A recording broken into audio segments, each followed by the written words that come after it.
Welcome, dear subscribers and curious listeners of my channel. Hogwarts has always seemed like a place of magic, knowledge, and justice.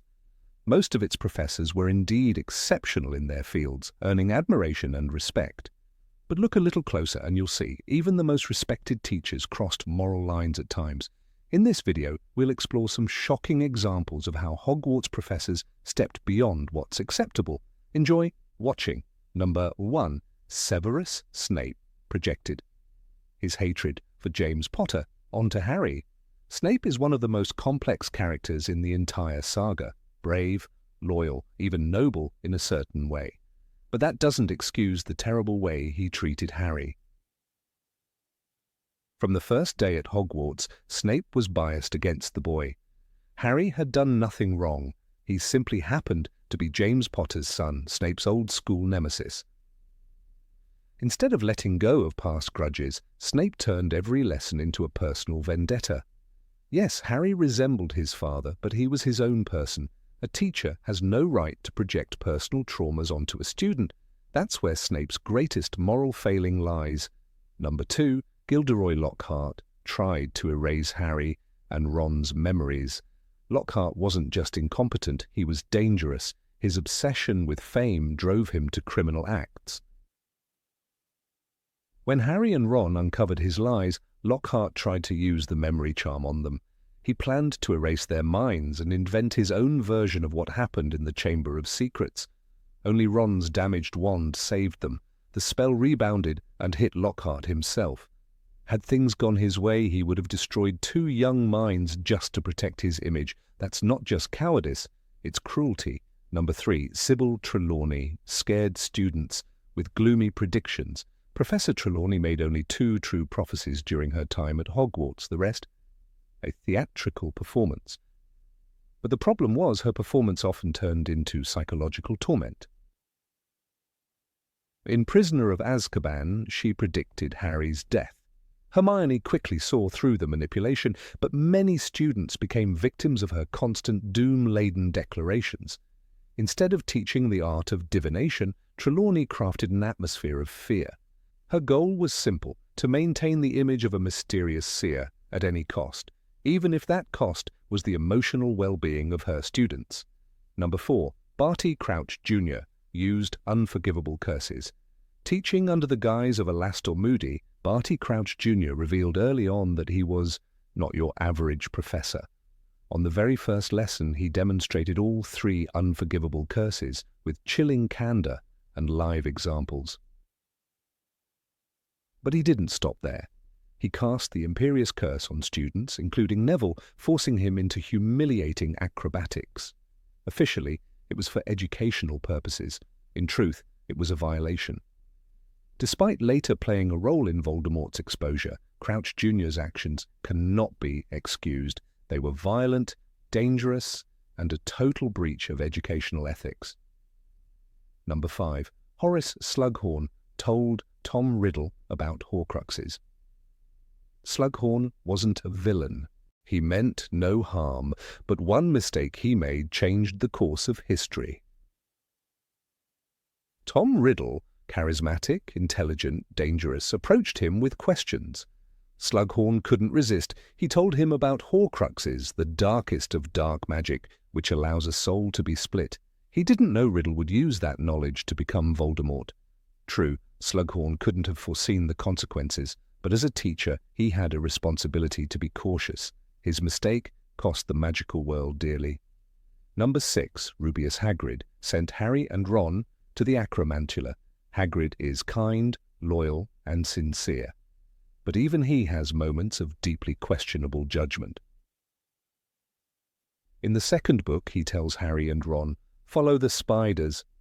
Sounds like a metaphor. It wasn't. They literally followed spiders into the Forbidden Forest, straight into the lair of acromantulas, giant, intelligent, man-eating spiders. Hagrid meant well, but he put the boys in grave danger. His love for magical creatures sometimes clouds his common sense. And this time, it nearly cost Harry and Ron their lives. Number 7. Minerva McGonagall sent children into the Forbidden Forest as punishment.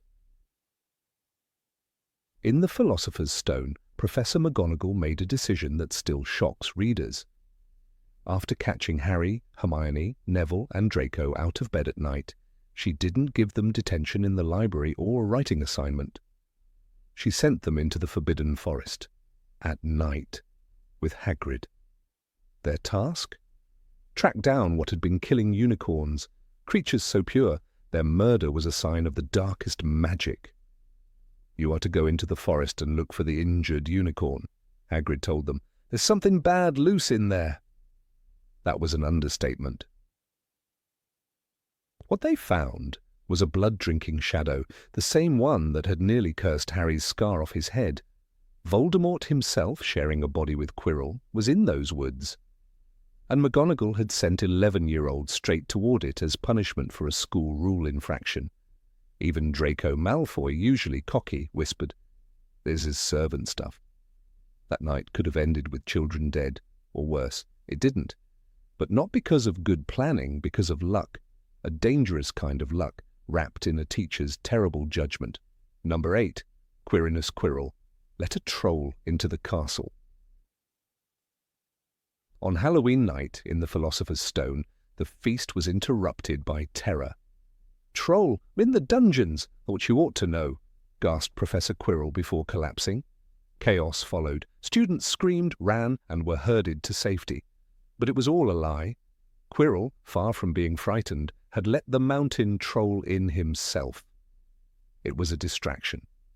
While teachers scrambled to protect the children, he slipped away toward the hidden trapdoor guarding the Philosopher's Stone. The troll wasn't just a diversion, it was a weapon. It lumbered through the corridors, smashing walls, dangerous and unpredictable, and somehow it found its way to the girls' bathroom where Hermione Granger was crying alone. Harry and Ron rushed to help. "Wingardium Leviosa," Ron shouted, saving her life. But what if they hadn't? What if they'd been too late? Quirrell didn't care. He was ready to let a child die to serve Voldemort's plan, and no one suspected the trembling professor with the stutter. Number 9, Albus Dumbledore, allowed Harry to compete in the Triwizard Tournament. When Harry's name flew out of the Goblet of Fire, everything should have stopped. He was 14. Too young. Too unprepared. Too clearly manipulated. But Dumbledore didn't stop the tournament. He didn't challenge the so-called magical contract. He didn't demand an investigation. "Did you put your name in the Goblet of Fire?" he asked sharply, eyes blazing. And then he let it go. The next morning, Harry was being briefed on dragons. The Triwizard Tournament wasn't a game. One task involved stealing a golden egg from a fire-breathing dragon. Another required diving into the depths of the Black Lake, facing merpeople and dark water magic. The third was a maze filled with curses and illusions. Each of these trials could kill. And yet Dumbledore stood back, watching. "You have a right to know why I didn't make you leave," he later told Harry. But knowing doesn't undo the risk. Trusting fate doesn't excuse placing a child in mortal danger. Harry survived, but only barely. The graveyard, the return of Voldemort, the death of Cedric, none of it had to happen the way it did. Dumbledore gambled with a boy's life, not just once, but through every task, every whisper, every shadow. He believed in Harry's strength, yes. But belief isn't protection, it's not a shield, and it wasn't Dumbledore who paid the price. Number 10, Phileas Flitwick, ignored bullying within his own house. Professor Flitwick was known for his cheerful voice and gentle manner. He encouraged creativity and never raised his voice. But kindness alone doesn't stop cruelty. As head of Ravenclaw, he had a responsibility to protect his students, not just teach them. Luna Lovegood was mocked endlessly by her peers. They stole her shoes, called her loony, and laughed behind her back. In Order of the Phoenix, she quietly tells Harry, "People here expect you to behave in a certain way. I don't." But where was Flitwick when Luna walked the halls barefoot, searching for what had been taken? Cho Chang suffered too. After Cedric's death, whispers followed her through the corridors. When she began dating Harry, Ravenclaws turned cold. Marietta Edgecombe, her own friend, betrayed Dumbledore's army and never faced real consequences in her house. And Flitwick? There's no mention of him addressing the betrayal or the alienation Cho endured. Instead, the emotional wounds were left to fester, and the students learned quickly that no help was coming, not from their head of house. Flitwick wasn't cruel, but silence can hurt just as much. His classroom was filled with levitation spells and laughter, yet outside it, Luna was being ridiculed daily. A single word from him might have stopped it, a conversation, a warning, a sign that someone was watching. But that moment never came. And in the absence of discipline, bullying became part of Ravenclaw's normal. Number 11. Remus Lupin hid his condition and endangered students. Remus Lupin was everything the students needed: calm, kind, brilliant. He treated Neville with patience, gave Hermione real respect, and made even Harry feel safe. But behind his steady smile was a dangerous secret. He was a werewolf. And no one knew, no one except Dumbledore and a few teachers, not even the students who shared corridors with him during the full moon. In The Prisoner of Azkaban, that secret nearly turned into disaster. The night Sirius Black dragged Ron into the Shrieking Shack, everything unraveled. Lupin forgot to take his wolfsbane potion. "I forgot to take my potion tonight," he whispered, trembling. "I'm not safe." In moments he transformed. Bones cracked, claws stretched, and the gentle professor vanished. What stood in his place was not a man, it was a predator. Harry, Ron, and Hermione ran. Sirius, still in dog form, tried to hold Lupin off, but the truth is brutal. If not for the full moon in the sky and Sirius's sacrifice, the children might not have survived. And all of it, every terrifying second, came down to one man's silence and one forgotten bottle of potion. Lupin's pain was real, his shame unbearable, but that didn't erase the risk. He chose to work among children without telling them what he was. He hoped secrecy and trust would be enough, but hope isn't protection. That night, the secret almost killed 3 students, and Hogwarts once again proved willing to gamble children's lives on a teacher's hidden truth. Number 12. Madam Hooch turned a blind eye to violence in Quidditch. Madam Hooch had the eyes of a hawk and the whistle of a general. As Hogwarts flying instructor and long-time Quidditch referee, she was meant to keep order in the most chaotic game in the wizarding world.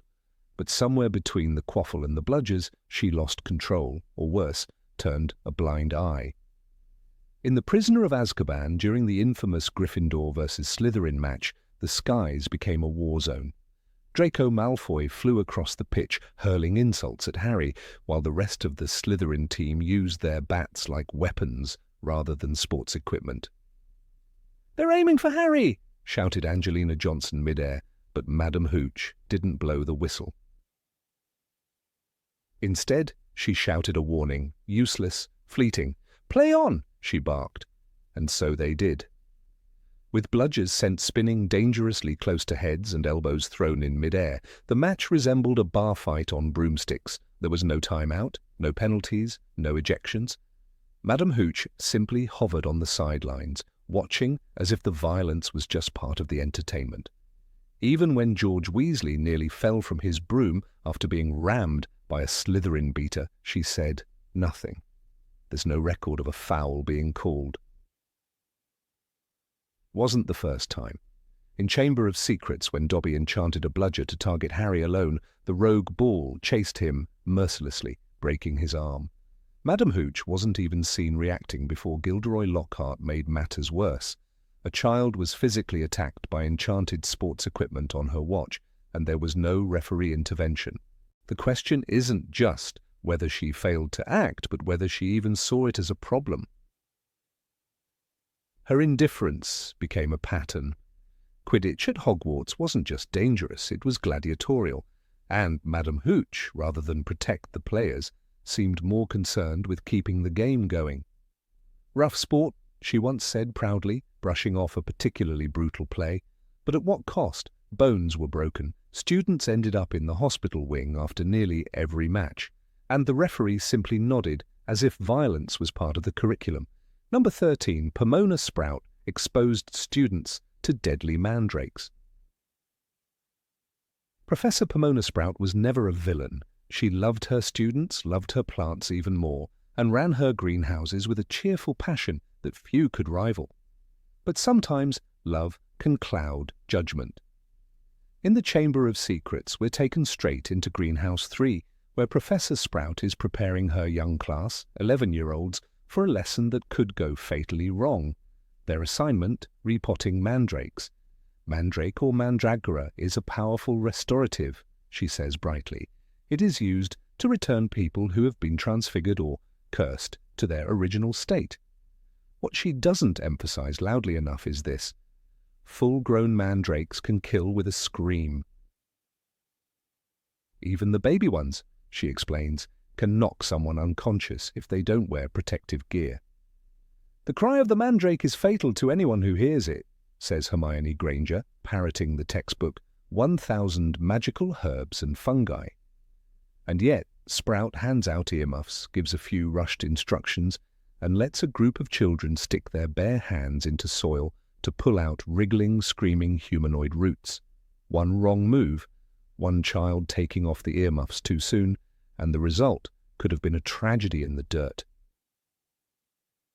Let's not forget that the scene is treated almost comically in the book. Harry grasped the plant firmly and pulled hard. A cry more powerful than a siren filled the greenhouse.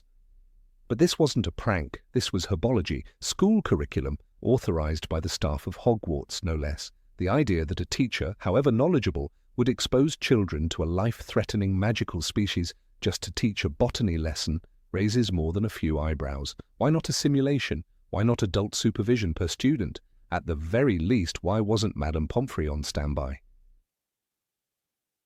Pomona Sprout may not have had malicious intent, but she treated a dangerous plant like a class pet. To her, it was a moment of pride. To the students, it was another day in the most unregulated school in wizarding history. The question remains, was the lesson worth the risk? Or was it, as so many moments in Hogwarts seem to be, an example of magical recklessness wrapped in academic tradition? Number 14, Charity Burbage, pushed a biased pro-Muggle agenda. There was a time when the subject of Muggle studies at Hogwarts was considered niche, almost quaint, an elective often chosen by students curious about the world beyond the magical. It was not controversial, not political, and certainly not a vehicle for ideology. That all changed when Professor Charity Burbage took the post. What had once been a class focused on cultural understanding evolved under her guidance into something much more pointed, something that left even liberal-minded wizards shifting uncomfortably in their chairs. Professor Burbage was without question a passionate believer in equality between Muggles and magical folk. On the surface, such a belief seemed noble, almost admirable. After all, the wizarding world had long harboured prejudices, particularly among pure-blood families. But somewhere along the way, her lectures stopped being about educating and started being about scolding. Instead of fostering curiosity, she fostered guilt. And rather than opening minds, she seemed determined to bend them into alignment with her personal views. One could see it most clearly in the reaction of her students. Draco Malfoy, for instance, hardly a sympathetic character in most stories, once left her classroom fuming, not for being challenged, but for being branded as backward in front of his peers. Burbage had, in a lesson comparing wizarding and Muggle culture, stated flatly that magical families who reject Muggles are trapped in a decaying spiral of ignorance. She said it while looking directly at Draco. Others noticed. Even Theodore Nott, not known for his emotionality, seemed stunned at the venom in her tone. It wasn't just Slytherins who felt her wrath. Susan Bones, a Hufflepuff known for her empathy, once confided to Ernie Macmillan that she felt uncomfortable when Burbage praised Muggle governments for their sophisticated ethical systems while denouncing the Ministry of Magic as morally stagnant. The problem wasn't that Professor Burbage was wrong in every instance, it was that she allowed no room for doubt, no complexity. Wizards were bad, muggles were good. That was the gospel she preached, and dissent was not welcome. Hannah Abbott once described a lesson in which Burbage used the rise of Voldemort to lecture about magical elitism. If more of you had embraced Muggle culture earlier, she declared to the class, perhaps your parents wouldn't have supported such madness. A girl in the back row burst into tears. Her father had been Imperiist during the war. No apology was given, no discussion welcomed. Only the echo of blame hanging in the room like a curse. To those who questioned her tone, she responded with an almost mechanical repetition. Tolerance is not up for debate. It was a sentence she used often, a shield to deflect criticism, but tolerance, by its nature, involves dialogue, not dogma. And in the sacred halls of Hogwarts, where children from every background came to learn, her approach began to feel less like teaching and more like indoctrination. Burbage wrote articles for the Daily Prophet, pieces that blurred the line between academic advocacy and political zeal. In one column, she referred to magical isolationism as a form of bigotry and stated, Muggle society has surpassed us in countless ways. She cited the Muggle Internet, mobile phones, democracy, and environmental movements as examples. Her point may have been valid, but her framing left no space for cultural pride among magical folk. Students began to whisper that their own way of life, one of cauldrons and spells of parchment and owls, was being quietly ridiculed by someone meant to teach them. The situation escalated in her third year of teaching when she redesigned the curriculum entirely. Traditional lessons on Muggle history, architecture, and customs were replaced with extended units on Muggle philosophy, civil rights movements, and modern ethics. One unit was titled, Why Muggles Are More Humane. Another, The Wizarding World's Failure to Evolve. Students began skipping class. Some wrote to their parents. A few asked for exemptions. Hogwarts, however, had no mechanism to remove a professor for being too ideological.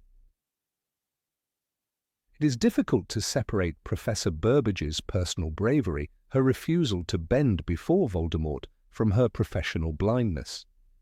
She died for her beliefs, and that is a truth that demands recognition. But death, even tragic death, does not erase a career marked by ethical oversights. In a classroom meant to inspire empathy, she often resorted to shame. And for many students, the legacy of her lectures was not greater understanding, but quiet resentment.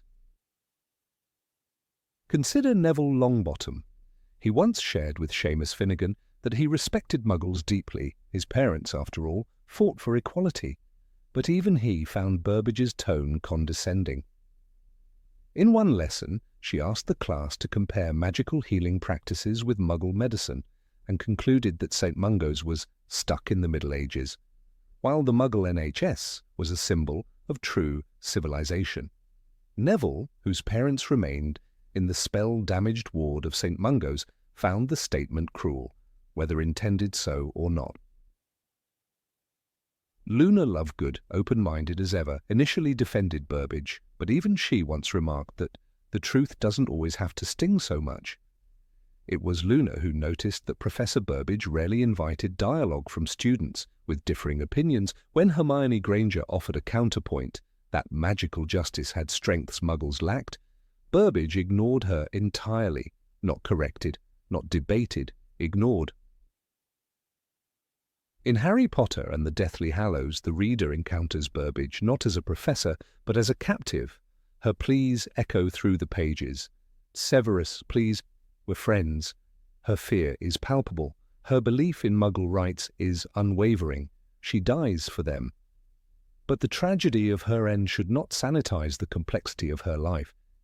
She had courage, yes, but she also had flaws that had consequences for young minds under her care.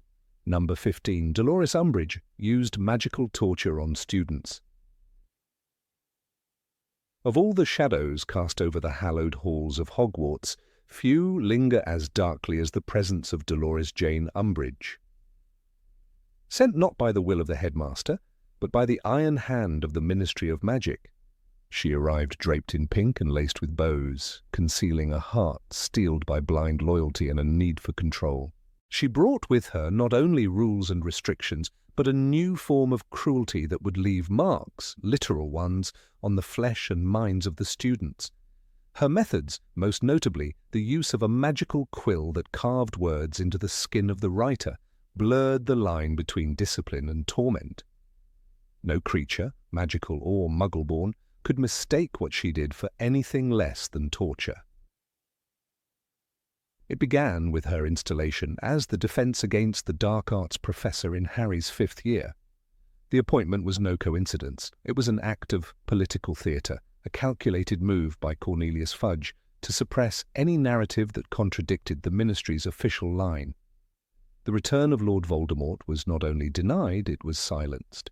Harry Potter, the boy who lived, was the most vocal symbol of that unwanted truth, and so Umbridge arrived not merely to teach, but to suppress, to re-educate, to root out dissent. The punishment that etched itself most infamously into the collective memory of Hogwarts students was deceptively simple in appearance: a black quill, no ink, just paper and the command to write lines. But this was no ordinary writing instrument. As the user wrote, the words were simultaneously carved into the back of their hand, in vivid red, as though written in blood. The wound healed slowly, never completely, and the pain was not dulled by time or repetition. In the case of Harry Potter, the sentence was particularly cruel: "I must not tell lies." Each letter a scar, each repetition a denial of reality, a physical branding of forced silence. I must not tell lies. These were not words of self-correction. They were the erasure of truth, the stamping out of personal testimony. Harry had witnessed Voldemort's return firsthand. He had watched Cedric Diggory die, had fought for his life in the graveyard of Little Hangleton, had faced down the resurrected Dark Lord, and survived. For telling this truth, he was punished. The ministry, through Umbridge, rewrote reality with blood and pain. When Harry first experienced the punishment, he didn't cry out. He didn't go to Dumbledore, who had distanced himself for his own strategic reasons.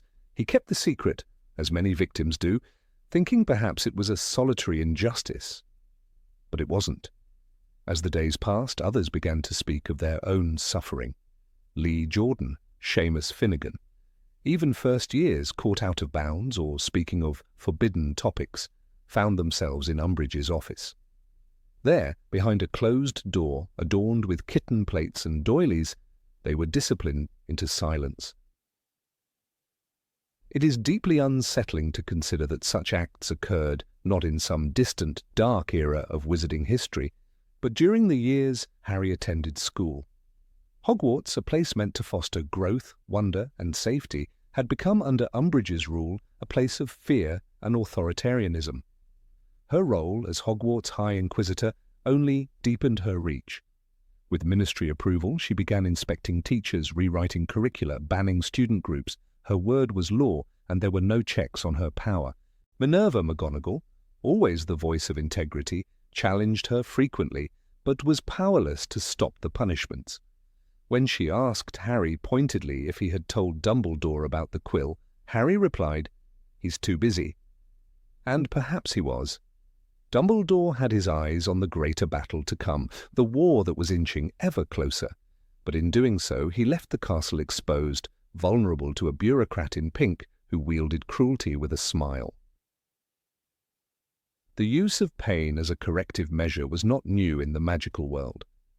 The Cruciatus curse, famously, had been classified as one of the unforgivable curses for its ability to cause excruciating suffering without leaving visible marks. Yet Umbridge's quill, a seemingly mundane object, produced a similar effect. It didn't require a wand, an incantation, or the rage of a Death Eater. It required only a student, a chair, a piece of parchment, and her command. In a way that made it worse. It was cold, clinical, and bureaucratically approved. Hermione Granger, ever the student of justice, was one of the first to recognize that Umbridge's punishments violated ethical standards, even magical ones. But there was no oversight committee, no parent-teacher board, no appeals. "That woman," Hermione said in frustration, "is evil, not misguided, not misinformed, evil." And she was right. The students' rebellion, though slow to rise, was a response to the tyranny of her reign. Dumbledore's army was not just a study group, it was an act of resistance. Every lesson taught in the room of requirement was a declaration that Umbridge's methods were wrong, that learning through fear was not learning at all. It was no surprise that when the DA was discovered, she reacted with fury. The inquisitorial squad, her personal band of enforcers, sought out dissenters and collaborators with zeal. Filch, a man long embittered by his squib status and lack of magical ability, found a kindred spirit in Umbridge. Under her rule, his dreams of corporal punishment almost became reality. He licked his lips at the thought of chains hanging from the ceiling, of shackles and dungeons used once more. That Umbridge did not directly institute such medieval measures is no comfort. She enabled the mindset that yearned for them. One particular student, Michael Corner, spoke later in hushed tones about the pain of being silenced by fear. He was not punished directly, but he witnessed a friend return from Umbridge's office with blood on his sleeve and a trembling hand. The message was clear: speak up, and you will suffer. Not even Peeves, the mischievous poltergeist, could stomach her rule. His rebellion, gleeful and chaotic, was encouraged by teachers and students alike. Number 16, Gilderoy Lockhart, stole others' accomplishments and erased memories. Gilderoy Lockhart stood before the students of Hogwarts in robes of turquoise and a smile polished like glass. To the adoring fans among the first and second years, he radiated brilliance, an author of countless bestsellers, a wizard of unmatched bravery, a slayer of dark forces who made heroism look effortless. But what the bright stage concealed was a shadow so profound that it swallowed the light around him. Lockhart was not a hero. He was a thief, not of gold, not of treasures, but of something far more sacred, the truth of human courage. He didn't simply lie. He constructed a kingdom built upon the ruins of others' lives. Every book he published, Break with a Banshee, Gadding with Ghouls, Holidays with Hags, was rooted not in his experience, but in the extraordinary tales of witches and wizards he encountered, people who had actually faced banshees, ghouls, and hags, people who bled for those moments.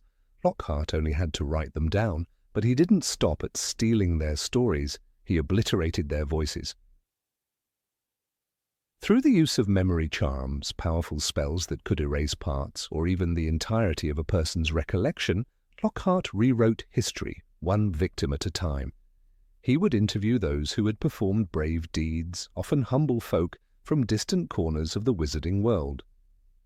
And when he had gathered enough detail to retell their lives in his own words, he'd smile, raise his wand, and whisper, "Obliviate." The original hero would awaken confused, their life's defining moment carved out of memory like meat from a bone. One such victim was an elderly witch named Odette Bainbridge, a reclusive herbologist from Devon. Odette had once single-handedly saved a village from a colony of deadly redcaps by concocting a rare potion derived from fermented nettles and powdered chisperful scales. Lockhart, hearing of the tale through ministry records, sought her out. She welcomed him with tea and a quiet dignity. Her story, rich, harrowing, filled with personal sacrifice, became the backbone of travels with trolls. But Odette never remembered telling it. When her niece came to visit 2 weeks later, Odette couldn't recall why she had burns on her arms or why the greenhouse had been shattered. The tale was no longer hers. It was Lockhart's. This was more than plagiarism. This was erasure. These were the thefts of identity, of memory, of pride. In a world where stories are often all that remain of the dead, Lockhart left his victims alive but hollowed. Their tales would never be passed down because they themselves no longer knew them. The moral wounds he inflicted were irreversible. It was as if he took shears to the tapestry of their lives and rewove the threads into his own grotesque mural of fictional valour. What's perhaps more sinister is how convincingly Lockhart wore the mask. He wasn't clumsy in his deceptions. He was meticulous. His books were expertly written, tailored to charm and inspire. His spells, though limited in variety, were practiced to perfection in their narrow application. And his charisma was not a spell, but something deeper, a talent for manipulation, the ability to exploit admiration, to evoke trust, even as he prepared to dismantle the person before him.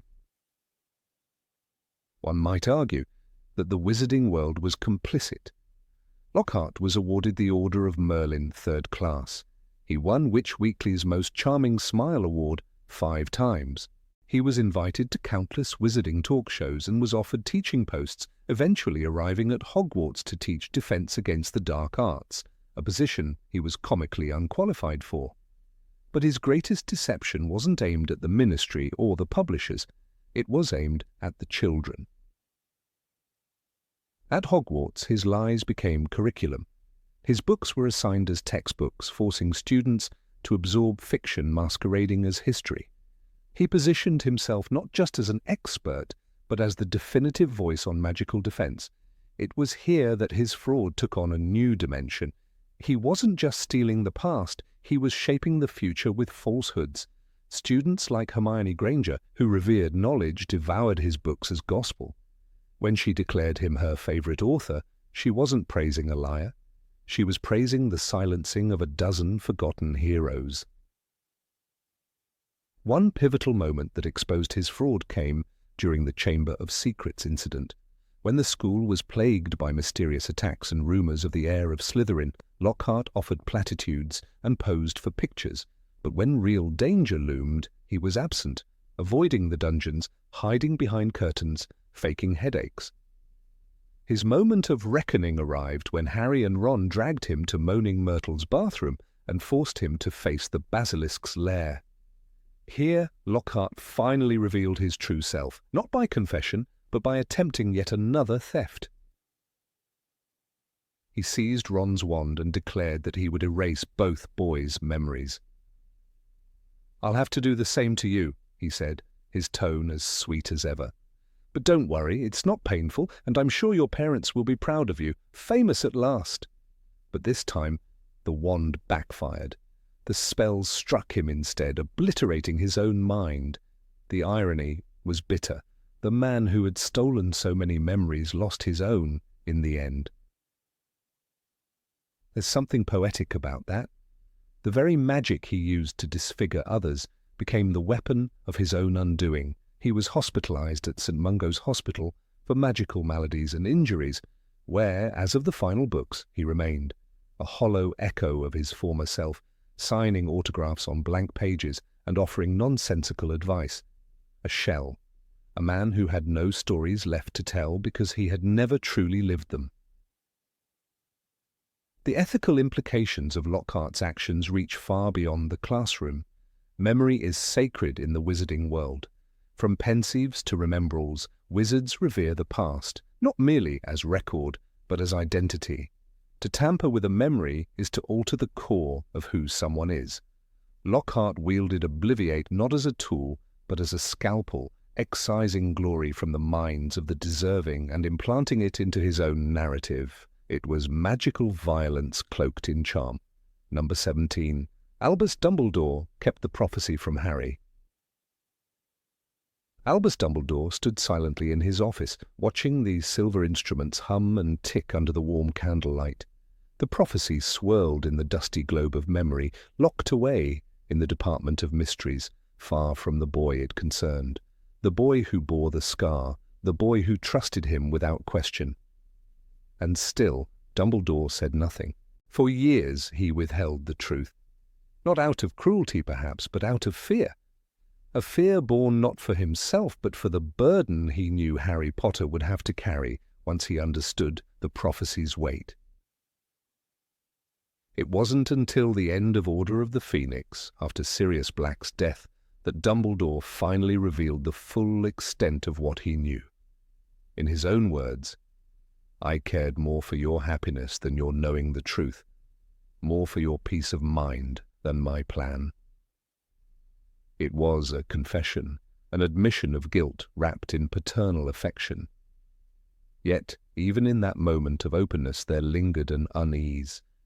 Dumbledore, the great chess master of Hogwarts, had moved pieces across the board for years. And Harry had been one of those pieces. The prophecy made by Sybil Trelawney spoke of a child born at the end of July who would have the power to defeat the Dark Lord. It also stated that neither can live while the other survives. This meant that Harry's fate had been sealed before he could even walk. And yet Harry remained ignorant of this defining truth until he was 15. He had faced trolls, basilisk fangs and dementors, all the while unaware that an ancient prediction had already dictated his role in the final battle against Voldemort. That concealment was not a small decision. It shaped his identity, his choices, and his understanding of the world around him. When Harry finally learned the truth, the ground beneath him shifted. Everything he thought he knew about his destiny had been incomplete. Dumbledore had acted as a guardian, yes, but also as a gatekeeper. He made the choice for Harry, assuming that ignorance would offer the boy a purer, more innocent life, if only for a while longer. Yet in doing so, he robbed Harry of agency. He denied him the ability to make fully informed decisions about his own future.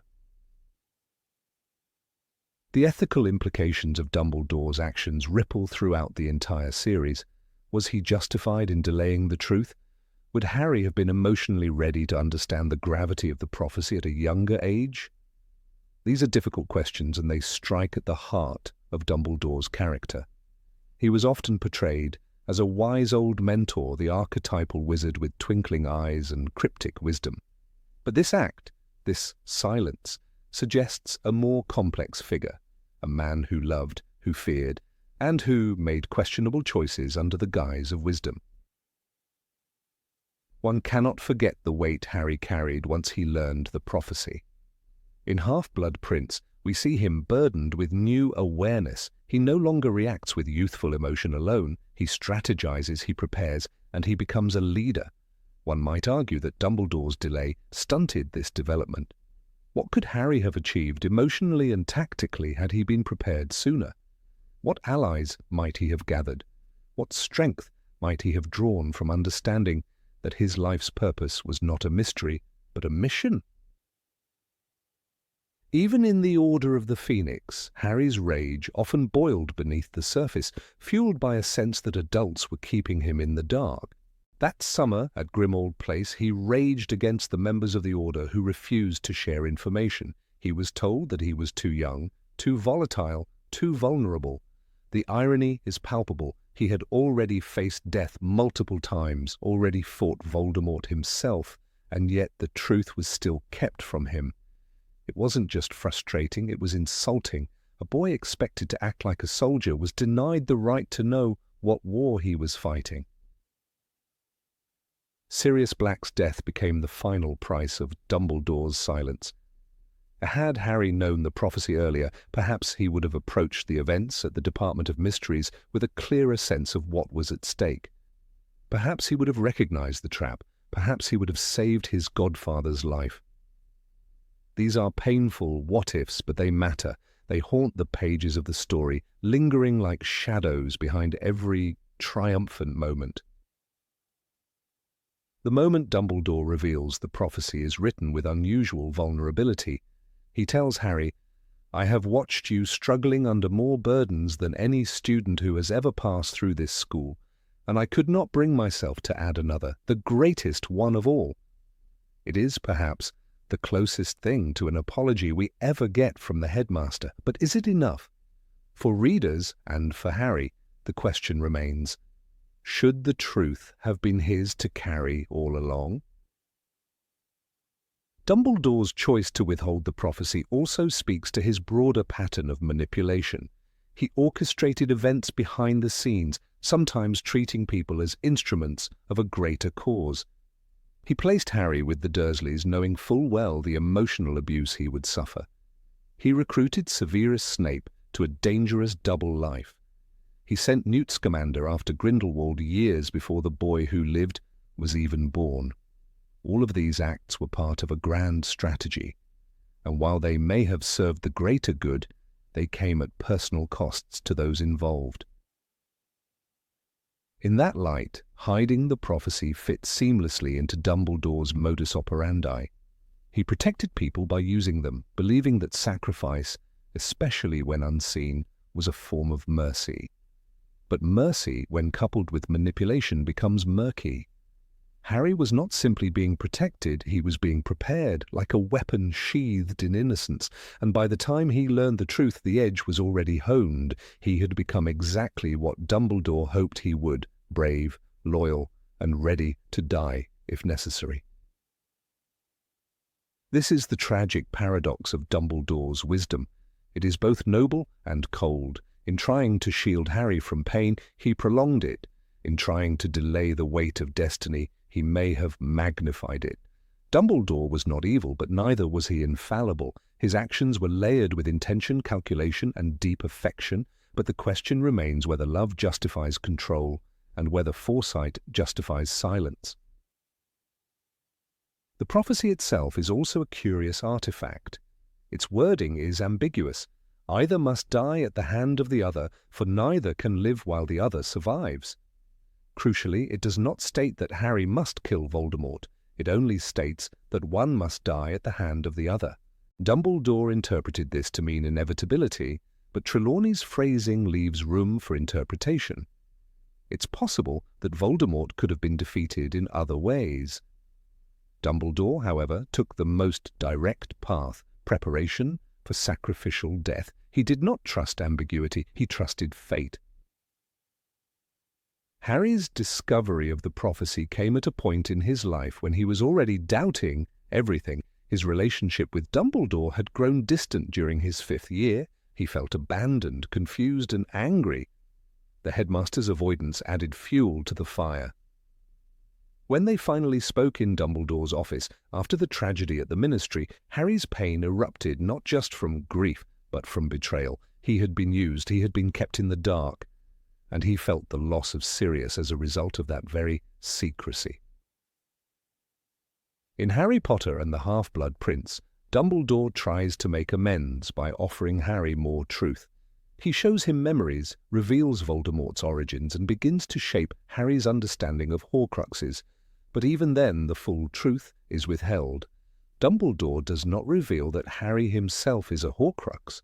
That final, crushing detail is left to be discovered through Snape's memory. Again, Dumbledore chooses the moment of revelation. Again, he controls the timing of truth. This pattern of paternal secrecy recurs until the very end. Even in death, Dumbledore's plan unfolds with precision. The resurrection stone hidden in the snitch. The Elder Wand buried with him. The final confrontation with Voldemort orchestrated down to its last breath. Dumbledore's hands stretch beyond the grave, guiding, shaping, deciding. And though Harry ultimately chooses to walk into the Forbidden Forest, that choice is built on revelations Dumbledore delayed. Still, Harry forgives him. In the Deathly Hallows, after seeing Snape's memories and understanding the full plan, Harry tells his son Albus Severus that he named him after the bravest men he ever knew. He includes Dumbledore in that category. This forgiveness is powerful, but it is not blind. It comes with understanding.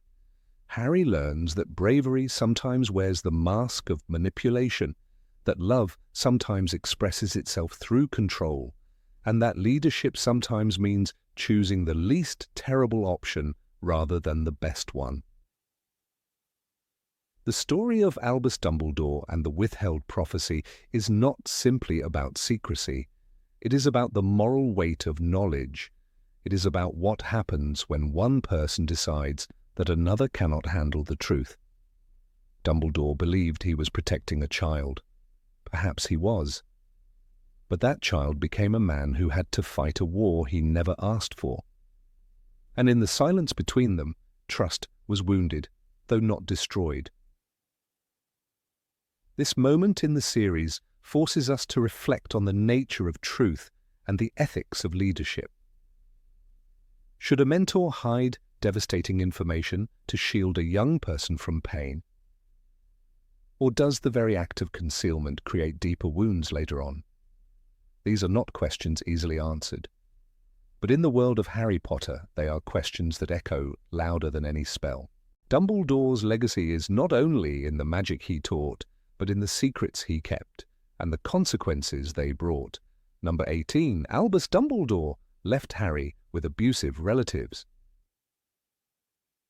The night was cold when Albus Dumbledore stood silently outside number 4, Privet Drive, holding all the weight of the wizarding world in his mind. Wrapped in the stillness of little whinging, the old wizard performed what many would later deem the most questionable decision of his long life. In that moment he left a baby, barely a year old, on the doorstep of a house that reeked of resentment, intolerance, and emotional cruelty. Harry James Potter, the boy who lived, would never know the warmth of a cradle that night. Instead, he would awaken years later to the darkness of a cupboard under the stairs. Petunia Dursley never pretended to love her sister. From childhood, her jealousy of Lily Evans had been thinly veiled. The letter left beside baby Harry was addressed to this same Petunia, who had spent her adult life suppressing anything related to magic with cold determination. Her husband, Vernon Dursley, loathed anything outside his narrow definition of normalcy. Magic was, to him, not just abnormal, it was a contamination. Dumbledore knew this. He had watched the Muggle couple from afar, knew the essence of their characters. And still, he handed over the orphaned saviour of the wizarding world to their care. Years later, Harry would recall his early childhood, not with fondness, but with resigned clarity. The cupboard under the stairs was small and dusty and full of spiders, he thought, standing inside it for the first time in Book 1. It wasn't just a place of storage, it was a punishment, a space meant to diminish a child, to make him feel lesser than others. For 10 years Harry lived in that dark place while Dumbledore observed from a distance, ever silent. The decision, of course, was rooted in an ancient and powerful form of protection, blood magic.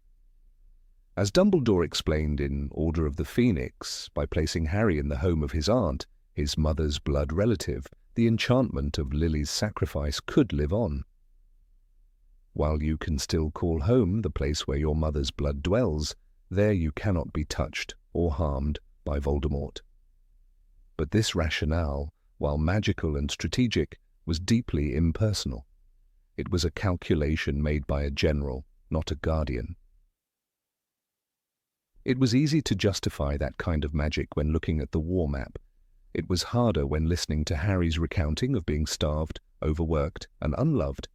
He described being locked in his cupboard for days, his birthday passing unnoticed. In The Philosopher's Stone, we see the Dursleys celebrate Dudley's birthday with 37 presents, while Harry receives none. He is a house elf without magic, a boy in rags, never invited to joy. Dumbledore did not intervene.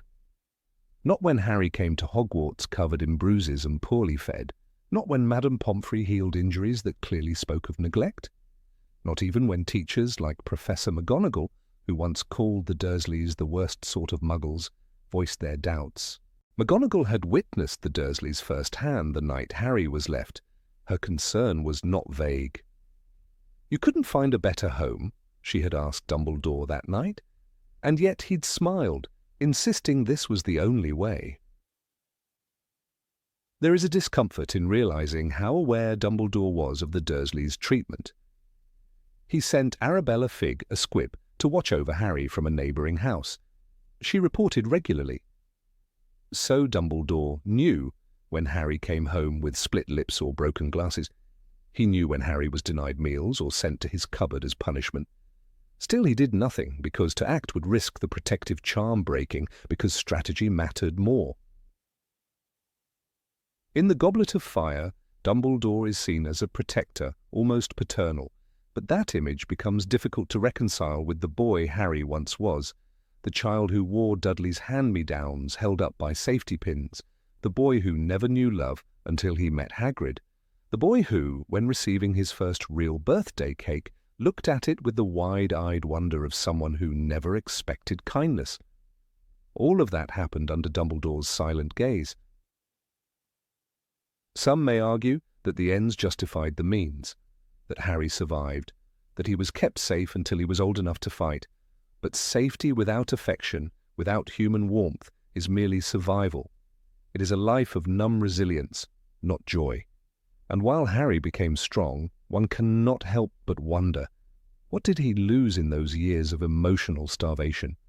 What kind of boy would he have been if given even a drop of love in his early years? The cruelty of the Dursleys wasn't subtle, it wasn't hidden. In The Chamber of Secrets, Vernon bolts bars to Harry's windows, feeds him through a cat flap, and locks him in like a prisoner. Petunia screams when he speaks of magic. Dudley punches him in the ribs, and all the while Dumbledore continues to send letters via owls, reminding Petunia of her obligation. "Remember my last," he wrote, chillingly as a veiled threat. This is not the behaviour of a mentor concerned for a child's soul. This is a general commanding pawns on a board.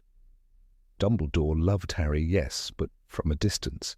He loved the idea of Harry the symbol, the boy who would save the world. But did he love the child with uncombed hair and hollow cheeks who flinched when spoken to too loudly?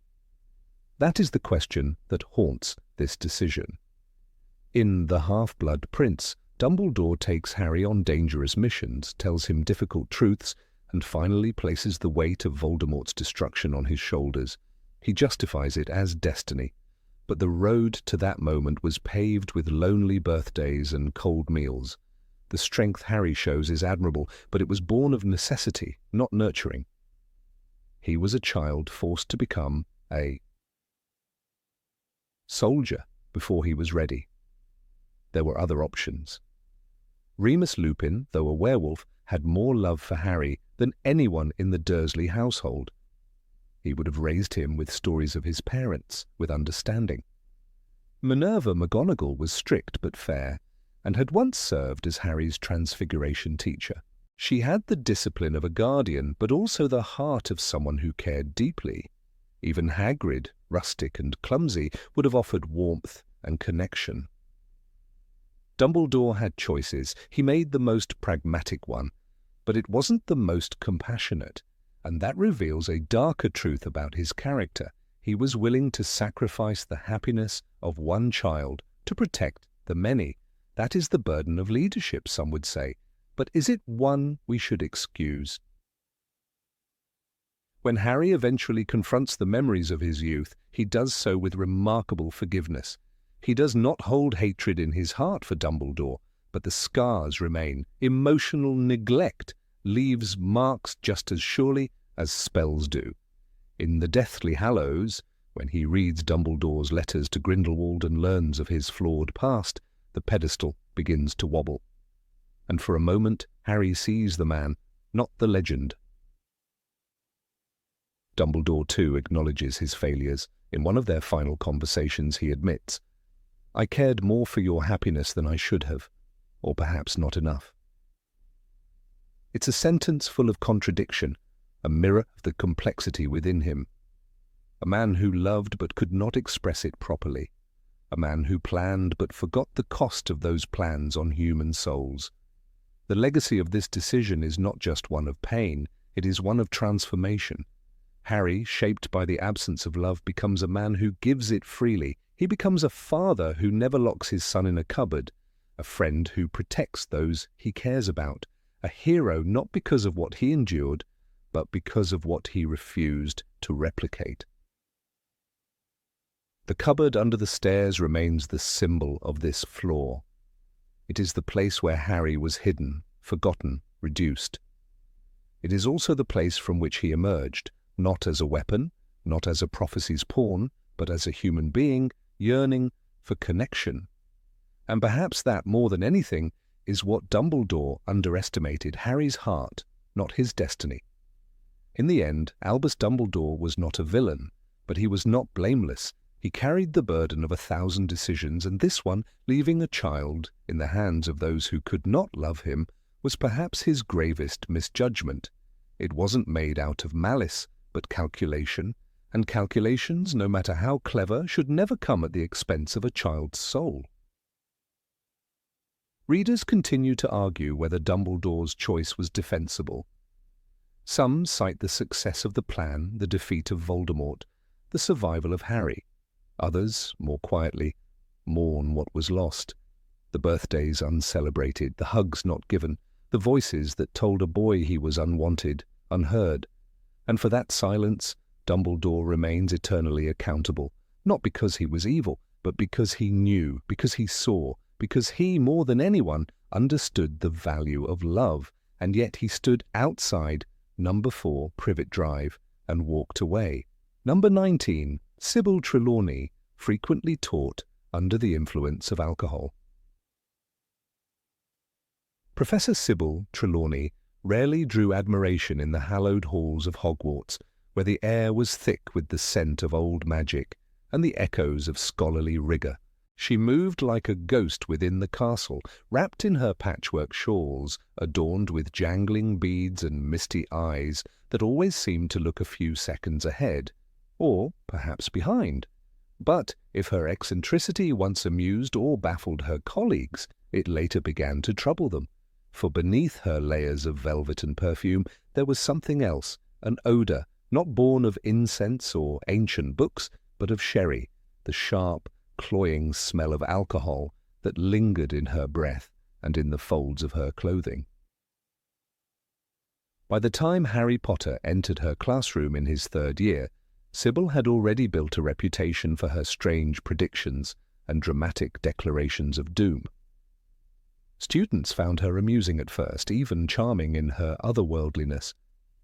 But those with keener senses began to suspect that her peculiar mannerisms were not always an act. Trelawney would speak in a sing-song voice that sometimes slurred, her sentences meandering into nonsense. Her hands trembled when she lifted teacups or incense sticks. When she stumbled slightly while crossing the room, it was easy to blame her layered skirts or the chaos of her classroom, but over time, the pattern became harder to ignore. In Order of the Phoenix, a scene revealed more than just her usual theatrics. It was early in the school year when Harry encountered her in a hallway. She was distressed, muttering to herself, clutching a sherry bottle tightly and swaying in place. Rowling writes, her voice was high-pitched and tremulous. "You are disturbing the fates, boy.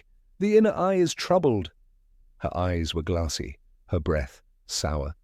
This wasn't just Sybil being strange. This was a woman in the grip of something darker, more human, and certainly less mystical. Her trembling hand was not the result of a sudden prophecy. It was the tremor of dependency.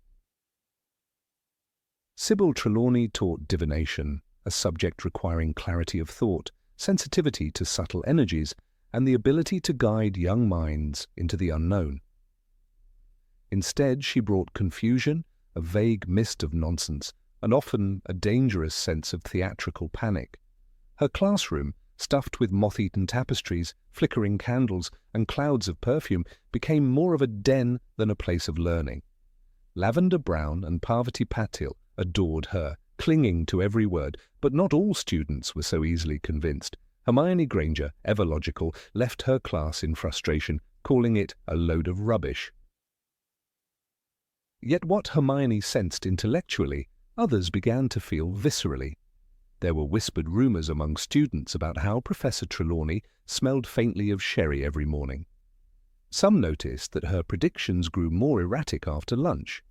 On one particular day, Dean Thomas recounted to Seamus Finnegan how he'd seen Sybil nearly trip over a brass incense burner.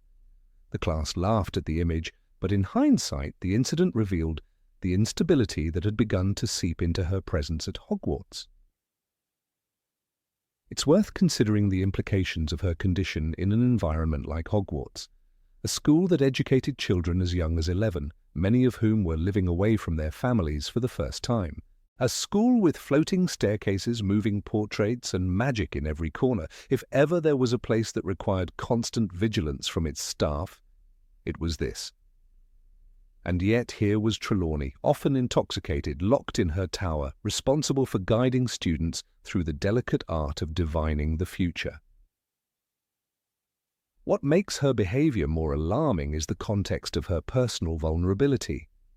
Sybil was not just any teacher. She was a woman who had been dismissed, humiliated, and constantly doubted by her peers. Severus Snape mocked her openly. Minerva McGonagall barely concealed her contempt. Dumbledore, while protective, never showed genuine belief in her talents except for one singular, haunting prophecy. This social isolation perhaps fed her addiction. In a world of scholars and spellcasters, she was the one whose credibility was questioned most. The bottle became a balm for her loneliness, a buffer between her fragile ego and the sneering eyes of the staff room. Dolores Umbridge's reign at Hogwarts brought Trelawney's problems into sharper focus. The pink-clad tyrant delighted in tormenting her, ultimately dismissing her from her position. It was during this period that Sybil became unmoored entirely. Desperate, she wandered the castle halls, muttering to herself, clinging to her few possessions. Harry described seeing her in a state of disarray, and Rowling's narration doesn't flinch from portraying the broken woman she had become. Her face was blotchy, eyes red-rimmed, and her voice shook with more than just dramatic flair. This wasn't the inner eye at work, it was the tremor of a soul unravelling. The fact that Dumbledore allowed her to remain at the castle, out of pity, loyalty, or perhaps guilt, raises uncomfortable questions. Hogwarts is a school, but it is also a workplace. Would any headmaster in the Muggle world allow a visibly intoxicated teacher to remain on the premises, let alone continue teaching? Dumbledore's tolerance, while compassionate, arguably endangered students. His decision to protect Sybil may have stemmed from his own sense of responsibility, knowing that her one true prophecy had changed the course of history. But noble intentions do not always equal wise leadership. Students noticed more than the staff ever acknowledged. Even Ron Weasley once joked that Trelawney seemed a bit off her rocker. But jokes aside, the impact of her behaviour rippled through the corridors. When a teacher behaves unpredictably, especially one in charge of mystical forces, the result is confusion, not learning. Her lessons became rituals devoid of structure. Her predictions, once amusing, grew frightening. She told Neville Longbottom that he was in grave peril, causing the boy days of anxiety. She told Parvati that her boyfriend would betray her, turning a harmless romance into emotional turmoil. In her inebriated states, she also became more reckless with her words. One day, she accused a first year of possessing a cursed aura. The child burst into tears, convinced she was going to die. Flitwick had to step in and calm the situation. It was chalked up to Sybil being Sybil, but the truth was darker. Alcohol made her unstable, and Hogwarts became a stage for her private unravelling. One could argue that magic alters the effects of substances like alcohol. Perhaps wizards and witches process these things differently, but no matter how resistant magical bodies may be, the mind remains fragile. Trelawney's hallucinations, her glassy eyes, her trembling hands, these are not just traits of a prophet, but symptoms of dependency, the prophecy she gave to Dumbledore in the Hogs. Head, years before, about the child born as the 7th month dies, may have sealed her place at Hogwarts, but it did not save her from herself. It is possible that Sybil believed her drunken state brought her closer to visions. Like many mystics of ancient times who used herbs and potions to open the mind, she may have viewed sherry as her key to the unknown. But there's a stark difference between intentional, ritualistic use of substances and what Trelawney displayed. She wasn't entering a trance, she was escaping reality. Her visions became indistinguishable from delusions, and her students were the collateral damage. Hogwarts had a defense against the dark arts curse. Perhaps the castle itself also had a curse of forgetfulness, where the faculty chose to ignore what was right in front of them. In a place where magic could conceal, repair, and even erase memories, how easy it must have been to pretend Sybil's behavior was harmless. But it was not harmless. It was a reflection of institutional neglect and the human cost of magical indifference. The saddest part of Trelawney's story is not her drinking, nor even her madness, but the fact that she was once a true seer. The memory of that first prophecy lingered with Dumbledore for years. She had seen into the future once, but never again. And knowing this, realizing that her one brush with destiny would never be repeated, perhaps broke her spirit. Every bottle of sherry was a silent prayer for another glimpse of power, a last attempt to recapture that fleeting moment of importance. After the Battle of Hogwarts, little is said about what became of her. The castle was in ruins, heroes were mourned and celebrated. But what of the forgotten prophetess in the tower? Was she given help? Was she allowed to heal? Or did she fade quietly into obscurity, the scent of sherry trailing behind her like a veil? No portrait of her hangs on the walls, no classroom bears her name. Sybil Trelawney remains, even in the legacy of Hogwarts, a cautionary tale whispered behind teacups and candles. Her story teaches more than divination ever could. It warns us that even in magical places the wounds of the mind and heart cannot be healed with spells alone. It reminds us that eccentricity can mask suffering, and that institutions, no matter how ancient or powerful, must not turn a blind eye to the fragile souls within their walls. Number 20, Sybil Trelawney and Firenze turned divination into a personal feud. When Dolores Umbridge dismissed Professor Trelawney from her teaching position at Hogwarts, few could have predicted the turmoil that would follow. The decision had not only humiliated Sybil Trelawney publicly, but had also opened the door for an unusual replacement, Firenze, the centaur from the Forbidden Forest. Though Albus Dumbledore allowed Trelawney to remain at Hogwarts in residence, her absence from the classroom created a vacuum that was filled not just by a new professor, but by a new philosophy. Firenze did not merely teach divination differently, he embodied a world of wisdom that stood in stark contrast to Trelawney's esoteric theatrics. When she was reinstated to teach alongside him, their shared post became a battlefield, and their students, unsuspecting pawns in a quiet, bitter war. At first, their rivalry was veiled in polite avoidance. Firenze taught in Classroom 11, a space magically transformed to resemble a forest clearing. It smelled of moss and starlight, with soft grass underfoot and a ceiling that mimicked the open sky. Students like Parvati Patil and Lavender Brown were enchanted by his presence. He spoke in calm, cryptic tones and referenced the movements of planets, stars, and celestial forces.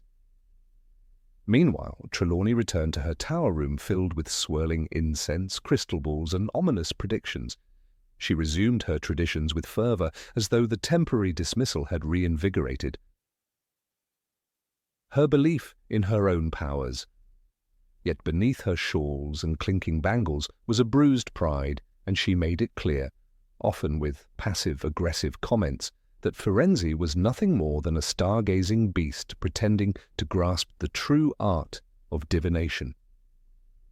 It was the students who bore the weight of this Cold War.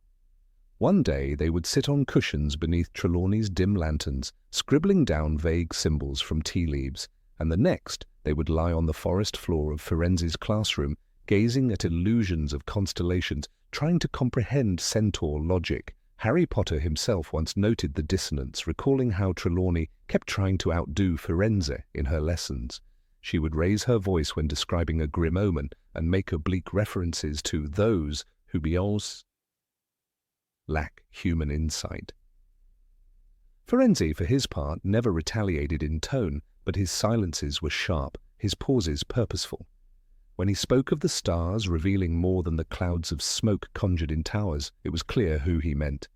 The confusion became unbearable for many students. Dean Thomas confessed to Seamus Finnegan that he had no idea which method was correct anymore, while Hermione Granger flatly refused to attend either class, calling them both rubbish in her usual blunt style. Ron Weasley once whispered to Harry during a class they ought to just duel it out and spare us the headache. And in a way they did, through assignments. Trelawney tasked her students with crafting dream diaries so elaborate they resembled fantasy novels. Firenze, conversely, required detailed star charts and demanded they learn centauric interpretations of Mars rising in Scorpio. Neville Longbottom, caught between both expectations, once turned in a dream diary in which he battled a dragon named Saturn, only to be told by Firenze that dreams are the dust of thought, not prophecy. The rivalry spilled into their interactions with the specific students. Parvati Patil, once Trelawney's favoured seer, found herself torn. While she adored the drama and ritual of the tower, she respected the grandeur and mystery of Firenze's teachings. Trelawney, sensing betrayal, began leaving Parvati out of praise she would heap upon others. When Lavender received an A-grade Omen Reader badge in class, Parvati's crystal ball was mysteriously cracked the next week, and Trelawney claimed some visions shatter when belief falters. Meanwhile, Firenze encouraged Parvati quietly, but this only deepened her turmoil. Being forced to choose between two teachers who should have been guiding her, she grew disillusioned and anxious. The most tragic moment of this conflict came during an autumn lesson when both professors scheduled sessions simultaneously. Half of the fifth-year students went to Trelawney, the other half to Firenze. Trelawney declared it an omen, citing the rending of paths as a sign of chaos ahead. Firenze merely nodded at the divided room and stated, "The heavens reflect our discord." Neither relented. The next day, the students were instructed to write essays explaining which method they preferred and why. Trelawney marked those who favoured Firenze with scrawled, "Doubt clouds vision," while Firenze returned essays praising Trelawney with a single sentence, "You see the fog, but not the stars." Minerva McGonagall became involved after a parent complaint. She summoned both instructors, hoping to broker a compromise. But Trelawney accused Firenze of undermining her legacy, while Firenze claimed he only sought truth through clarity. Dumbledore, amused but exhausted, simply stated that the stars will guide them, or else the castle will. Yet even he could not dispel the tension that had taken root. Students began avoiding both classes where possible, and the once mysterious art of divination was reduced to a spectacle of contradiction. The very subject that claimed to reveal the future was now burdened by a past neither teacher could forget. Some students found creative ways to survive the schism. Luna Lovegood, ever unbothered by human expectations, took both classes but insisted that both methods are flawed because they don't account for Nargles.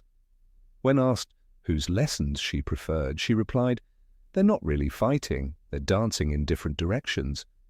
But not everyone could detach so easily. Ernie Macmillan suffered a complete breakdown during his Albuel practical, collapsing after declaring that he dreamed of a meteor shower during a planetary alignment, unsure whether it was symbolic or literal. He received a P for poor and never spoke of divination again. Trelawney's bitterness began to manifest in strange ways. Her room grew darker, her predictions more dire. On several occasions, she prophesied the death of students in Firenze's class. "The aura of the forest is thick with misinterpretation," she said during one lesson, "and I fear its influence on those with fragile minds." Firenze, on hearing this, calmly suggested that fear blinds even the most gifted, and moved on to discussing Jupiter's movement across the southern sky. But the message had been delivered and the tension was no longer subtext. It is often said that teachers shape not just knowledge but character. In this case, the rivalry between Trelawney and Firenze taught students less about divination and more about division. Instead of experiencing wonder, they experienced weariness. Instead of clarity, confusion. For many, it was the first lesson in adult hypocrisy, that even those charged with enlightenment could descend into ego and jealousy. Hannah Abbott remarked in her journal that year, "I used to believe in signs, now I just believe people can be petty even if they wear robes." By spring, rumours had spread that Trelawney had begun consulting her sherry bottles more than her crystal balls. Firenze, though dignified, grew distant. He stopped inviting questions in class. His once poetic descriptions of Saturn's rings turned into rigid lectures. Students whispered that he missed the forest, that he resented being trapped under stone ceilings with human squabbles. One afternoon, as he dismissed class, he muttered, "The stars are indifferent to our dramas." No one knew if he meant Trelawney, the students, or both. An incident involving Seamus Finnegan brought matters to a head. Asked to give an oral reading of his dream, he mistakenly cited a centaur interpretation in Trelawney's class. She accused him of mockery, reduced his grade, and told him he was destined for mediocrity. He left in tears. That same week, Firenze received an anonymous note in his classroom. "Stolen starlight casts no real shadows." Though he said nothing, he left the castle that weekend and spent 2 nights in the Forbidden Forest before returning, more silent than before. For all their wisdom, neither teacher could see the truth they avoided, that their feud harmed not only their students but themselves. Trelawney's self-image unravelled, Firenze's dignity eroded. What began as philosophical disagreement had become personal warfare, and in a school already marked by tension and dark omens, this petty strife felt especially misplaced. Harry, who had faced real darkness, once commented to Ginny, "It's mad, really. They both talk about seeing the future but can't even see what they're doing to the present." In the end, it was not reconciliation that ended the Cold War, but exhaustion. As the war against Voldemort escalated, larger fears overshadowed classroom rivalries. Divination became an afterthought, replaced by defense against the dark arts and Dumbledore's army meetings. When the final battle came, neither Trelawney nor Firenze played a decisive role, though both fought. Firenze took an arrow for a student near the Great Hall. Trelawney hurled crystal balls with surprising accuracy. In war, their differences vanished, momentarily eclipsed by purpose. But the legacy of their feud lingered. Years later, Parvati Patil, now a researcher in magical psychology, would write a thesis titled The Fog of Divination, Pedagogy and Conflict at Hogwarts. She argued that conflicting truths do not always enrich education. "There is no prophecy in ego," she wrote, "only shadows where vision should be." Her memories of Trelawney and Firenze were vivid, filled with the scent of pine and the clink of sherry glasses.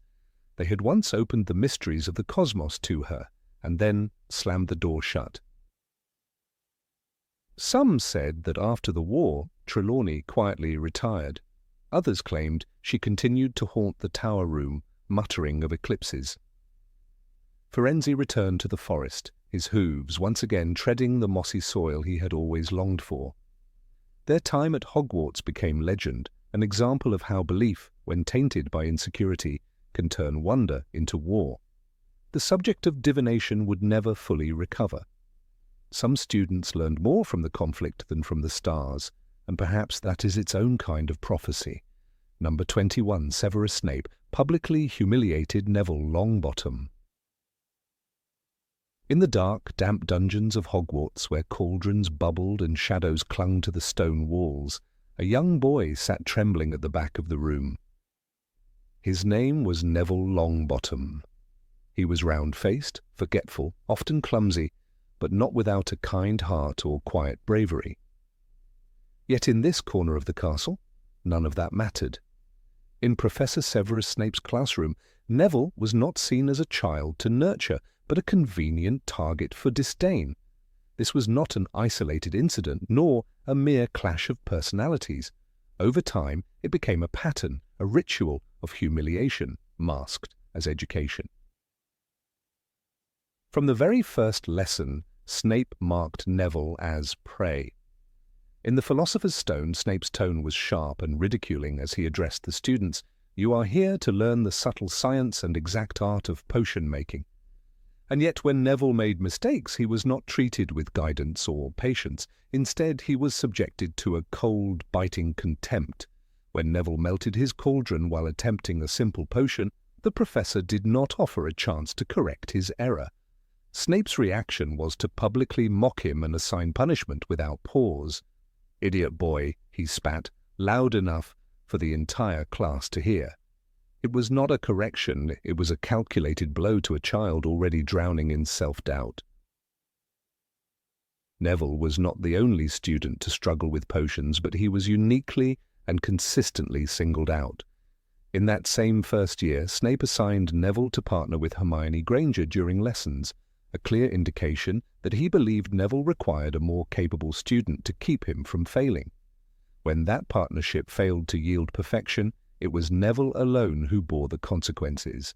The professor's sarcastic comments and theatrical sighs were constant reminders that failure was not merely tolerated, it was punished with shame. In the Chamber of Secrets, the classroom once again became an arena of intimidation. Snape showed no interest in discovering why Neville performed poorly. There was no curiosity about the root of his fear, only scorn. During one lesson, when Neville mixed the ingredients incorrectly and produced a foul-smelling mess, Snape's reaction was immediate and cruel. "Longbottom, why do I even bother?" he said, his voice icy and clipped. This was not a question, but a dismissal, a rejection of the very idea that Neville could ever succeed under his watch. And still, it escalated. In The Prisoner of Azkaban, Snape's disdain took on a theatrical cruelty. The students were assigned to confront a boggart, a creature that takes the form of what a person fears most. For Neville, it was none other than Professor Snape himself. This should have been a moment of reflection for the man who, through fear and dominance, had carved his image so deeply into a child's psyche. But Snape showed no such introspection.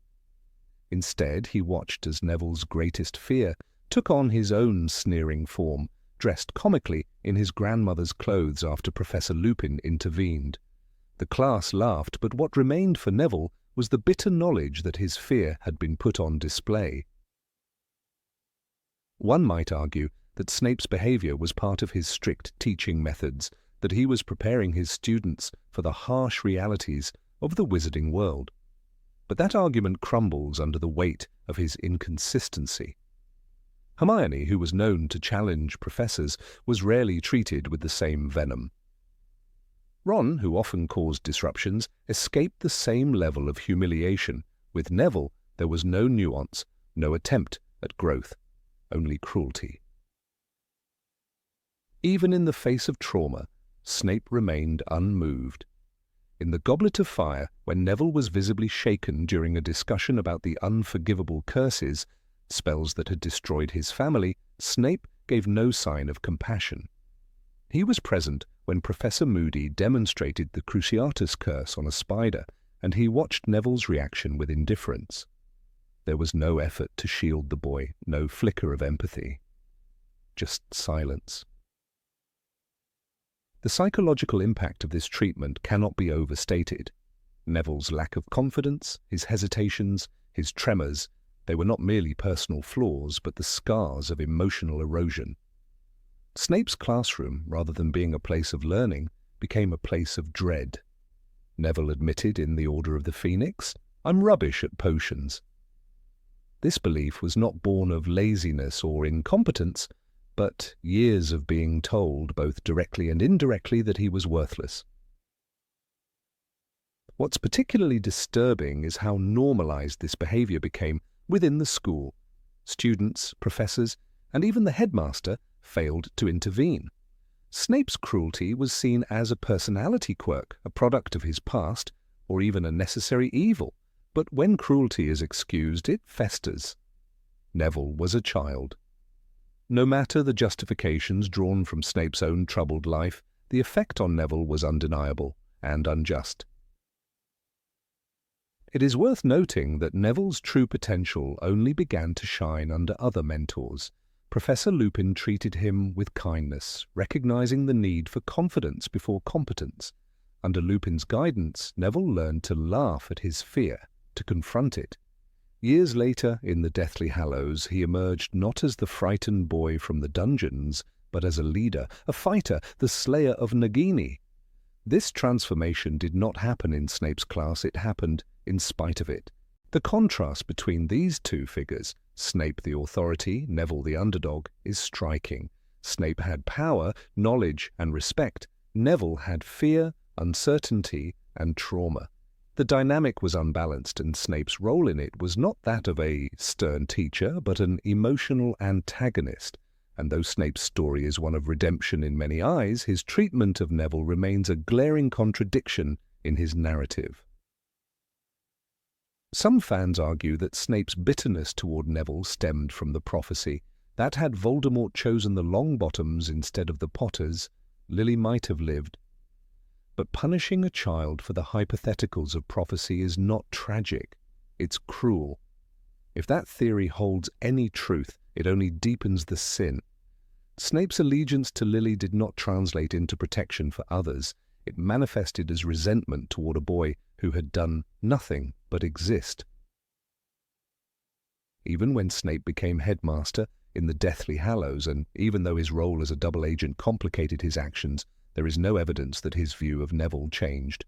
The Carrows inflicted punishments on students with abandon, and while Snape's hands may have been tied, he never intervened to shield Neville, who now led Dumbledore's army in resistance. If anything, it was Neville who became the protector of first years, of the weak, of the spirit of Hogwarts. He filled the role that Snape abandoned. It is important to remember that Snape was not without depth. His complexity, his sacrifices, his double life, they make him one of the most compelling characters in the series.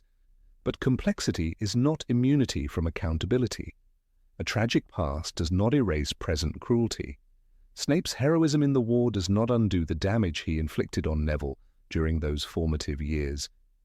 In many ways, Neville's arc is a counterpoint to Snape's. One begins as a victim of emotional abuse, the other as the wielder of that abuse. One rises through compassion, friendship, and perseverance. The other remains entangled in his bitterness until death. And though Snape ultimately chooses the path of resistance against evil, the cruelty he showed Neville remains one of the shadows in his legacy. What makes this all the more heartbreaking is how little Neville ever sought revenge. Even when he had the power to stand up to Snape, he never used it to humiliate or harm him. He remained respectful, even after years of disdain. This quiet dignity, this refusal to become what had hurt him, speaks volumes. It is a testament to Neville's strength, not the kind taught in dueling clubs, but the moral kind, the type forged in silence.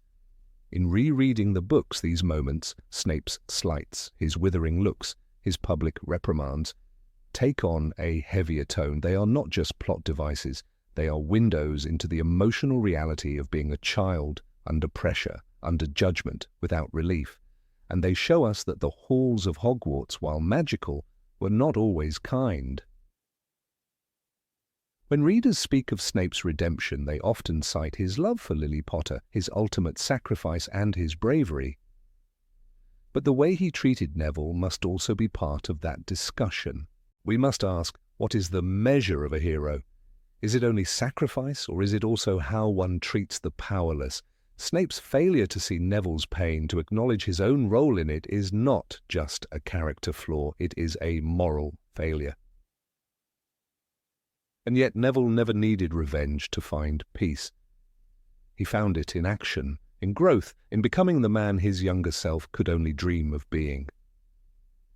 He became a professor at Hogwarts, returned to the same castle where he once trembled. But this time he would not be the one shrinking in fear. He would be the teacher who knew what it meant to be hurt and who chose not to pass it on. In this, Neville did what Snape could not. He broke the cycle. He rose, not through domination, but through healing. And for that, the boy once called Longbottom, with a sneer, became, in the truest sense of the word, a hero. Number 22, Horace Slughorn, created an elitist club and ignored other students.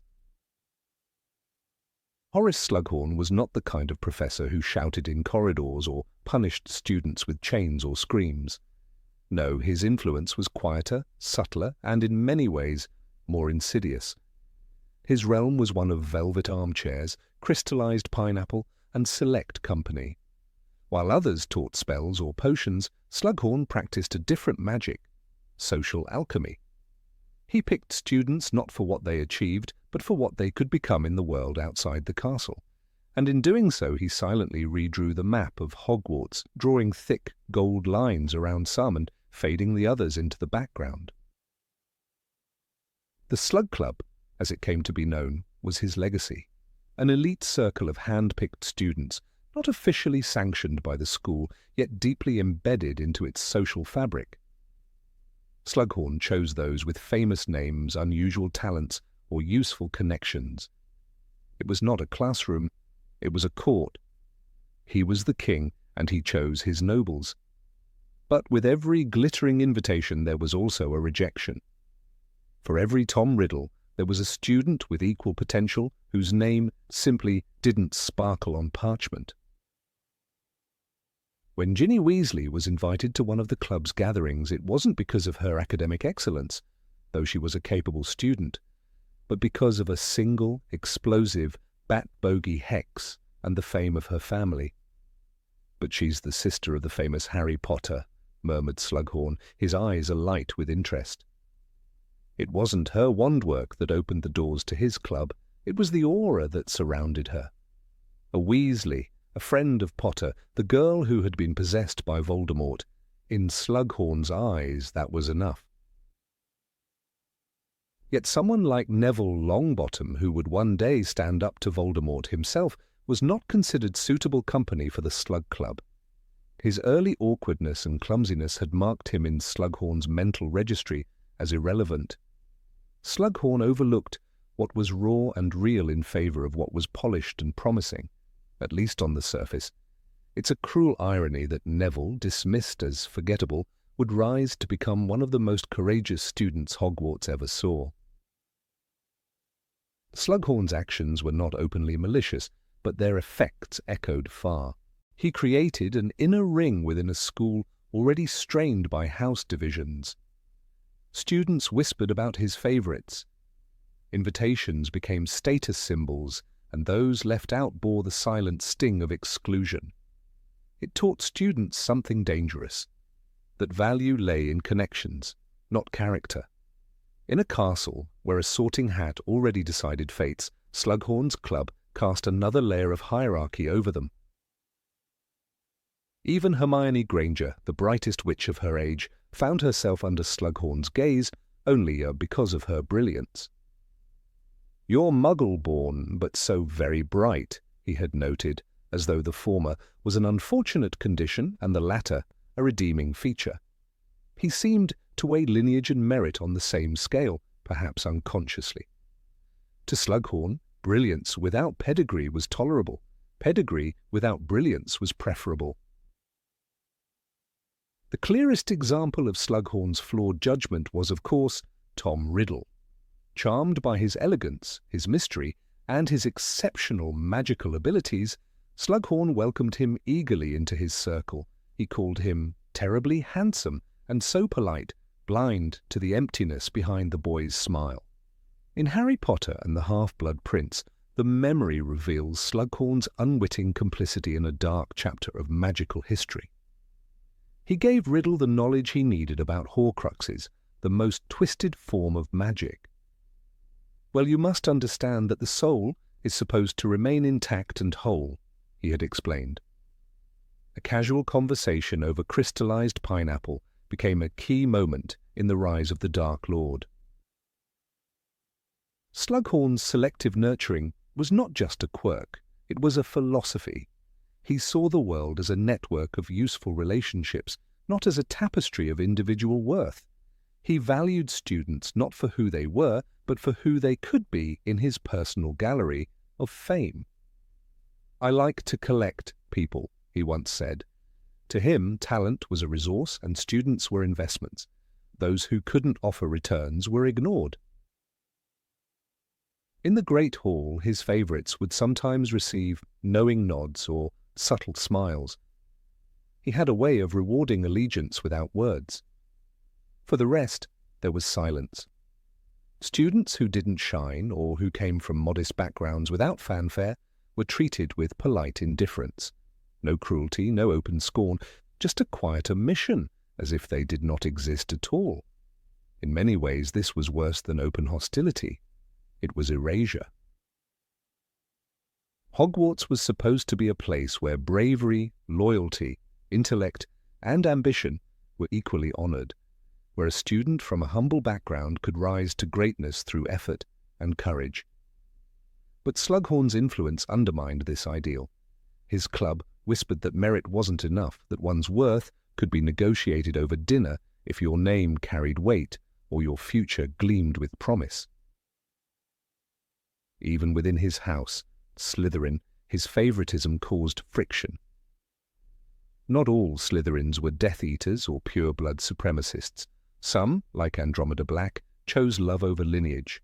Others, like Regulus Black, made their own silent sacrifices. But in Slughorn's view, those who didn't serve his social design faded into the background.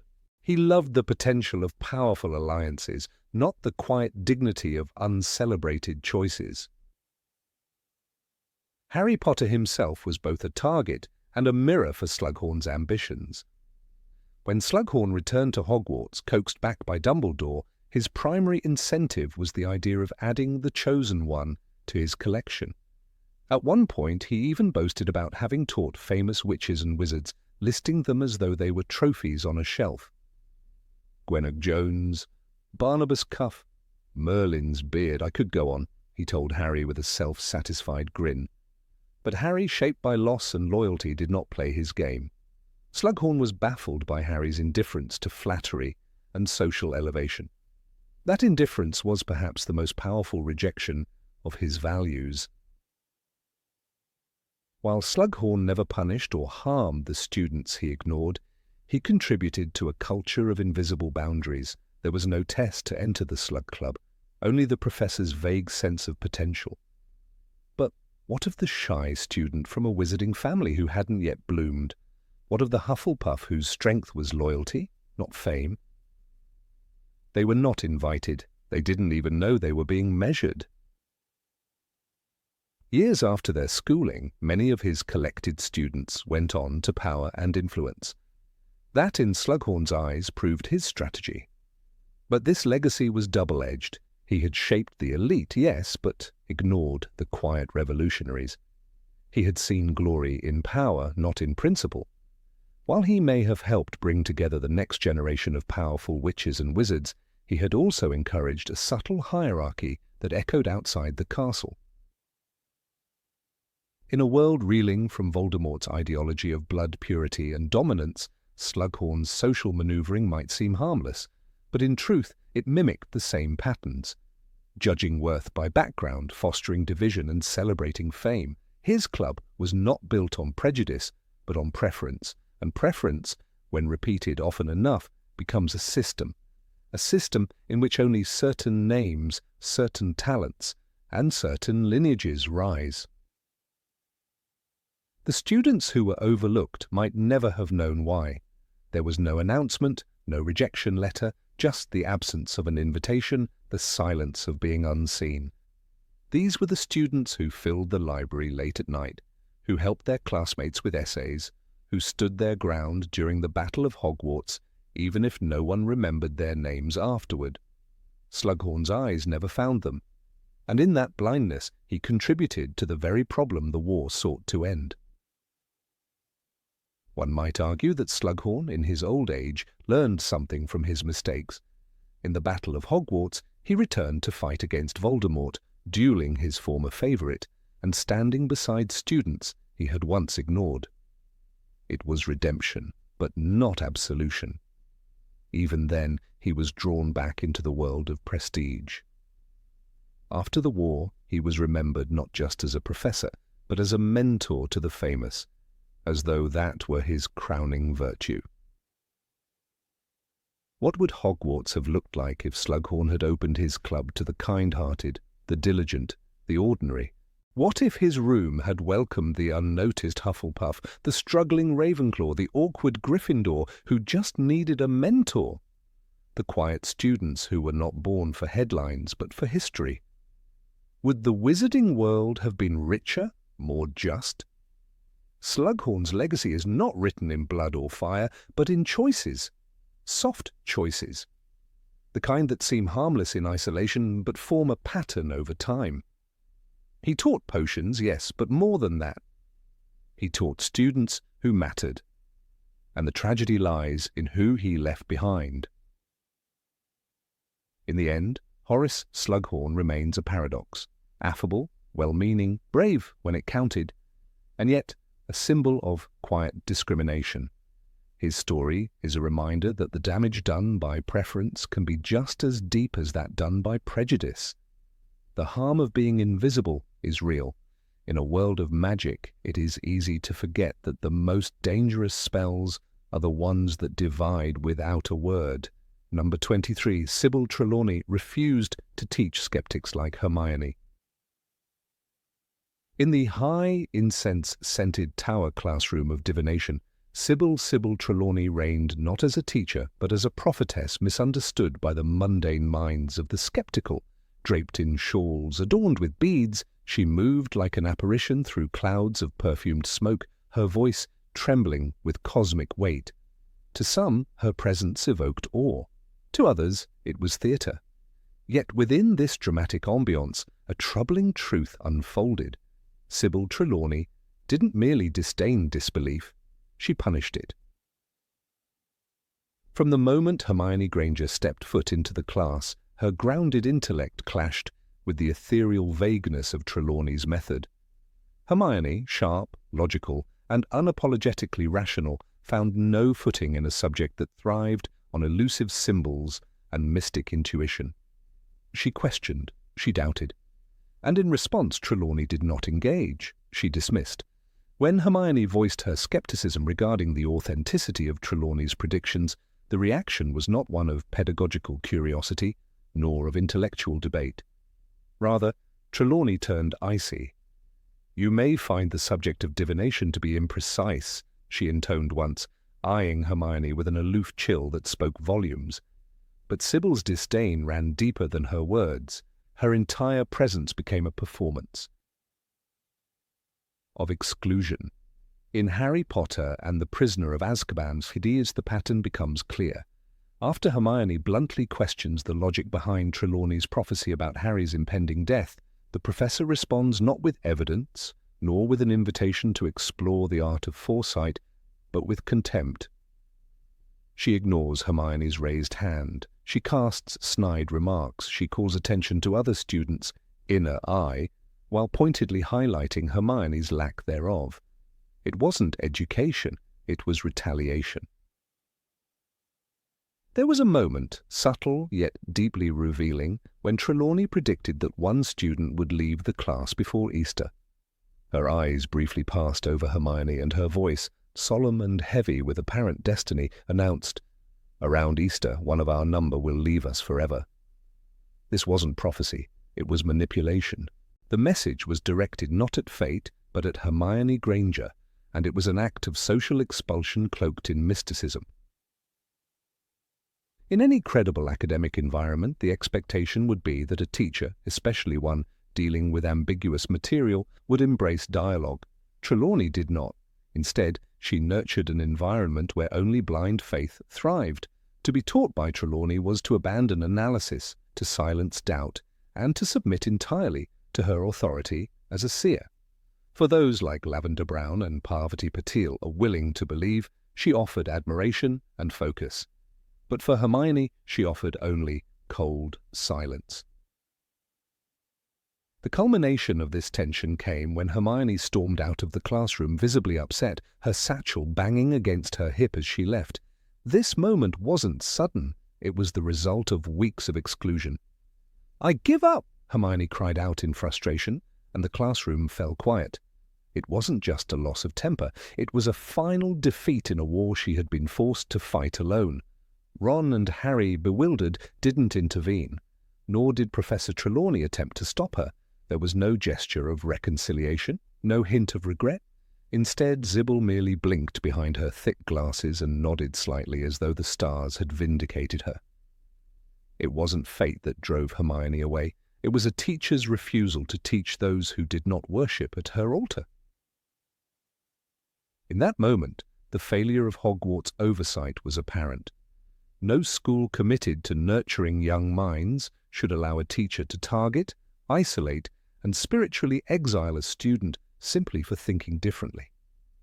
Yet Dumbledore, ever tolerant of eccentricity, left Trelawney untouched, perhaps seeing her as harmless or as part of the school's magical colour. But the harm had been done. Trelawney's selective pedagogy was not an isolated quirk.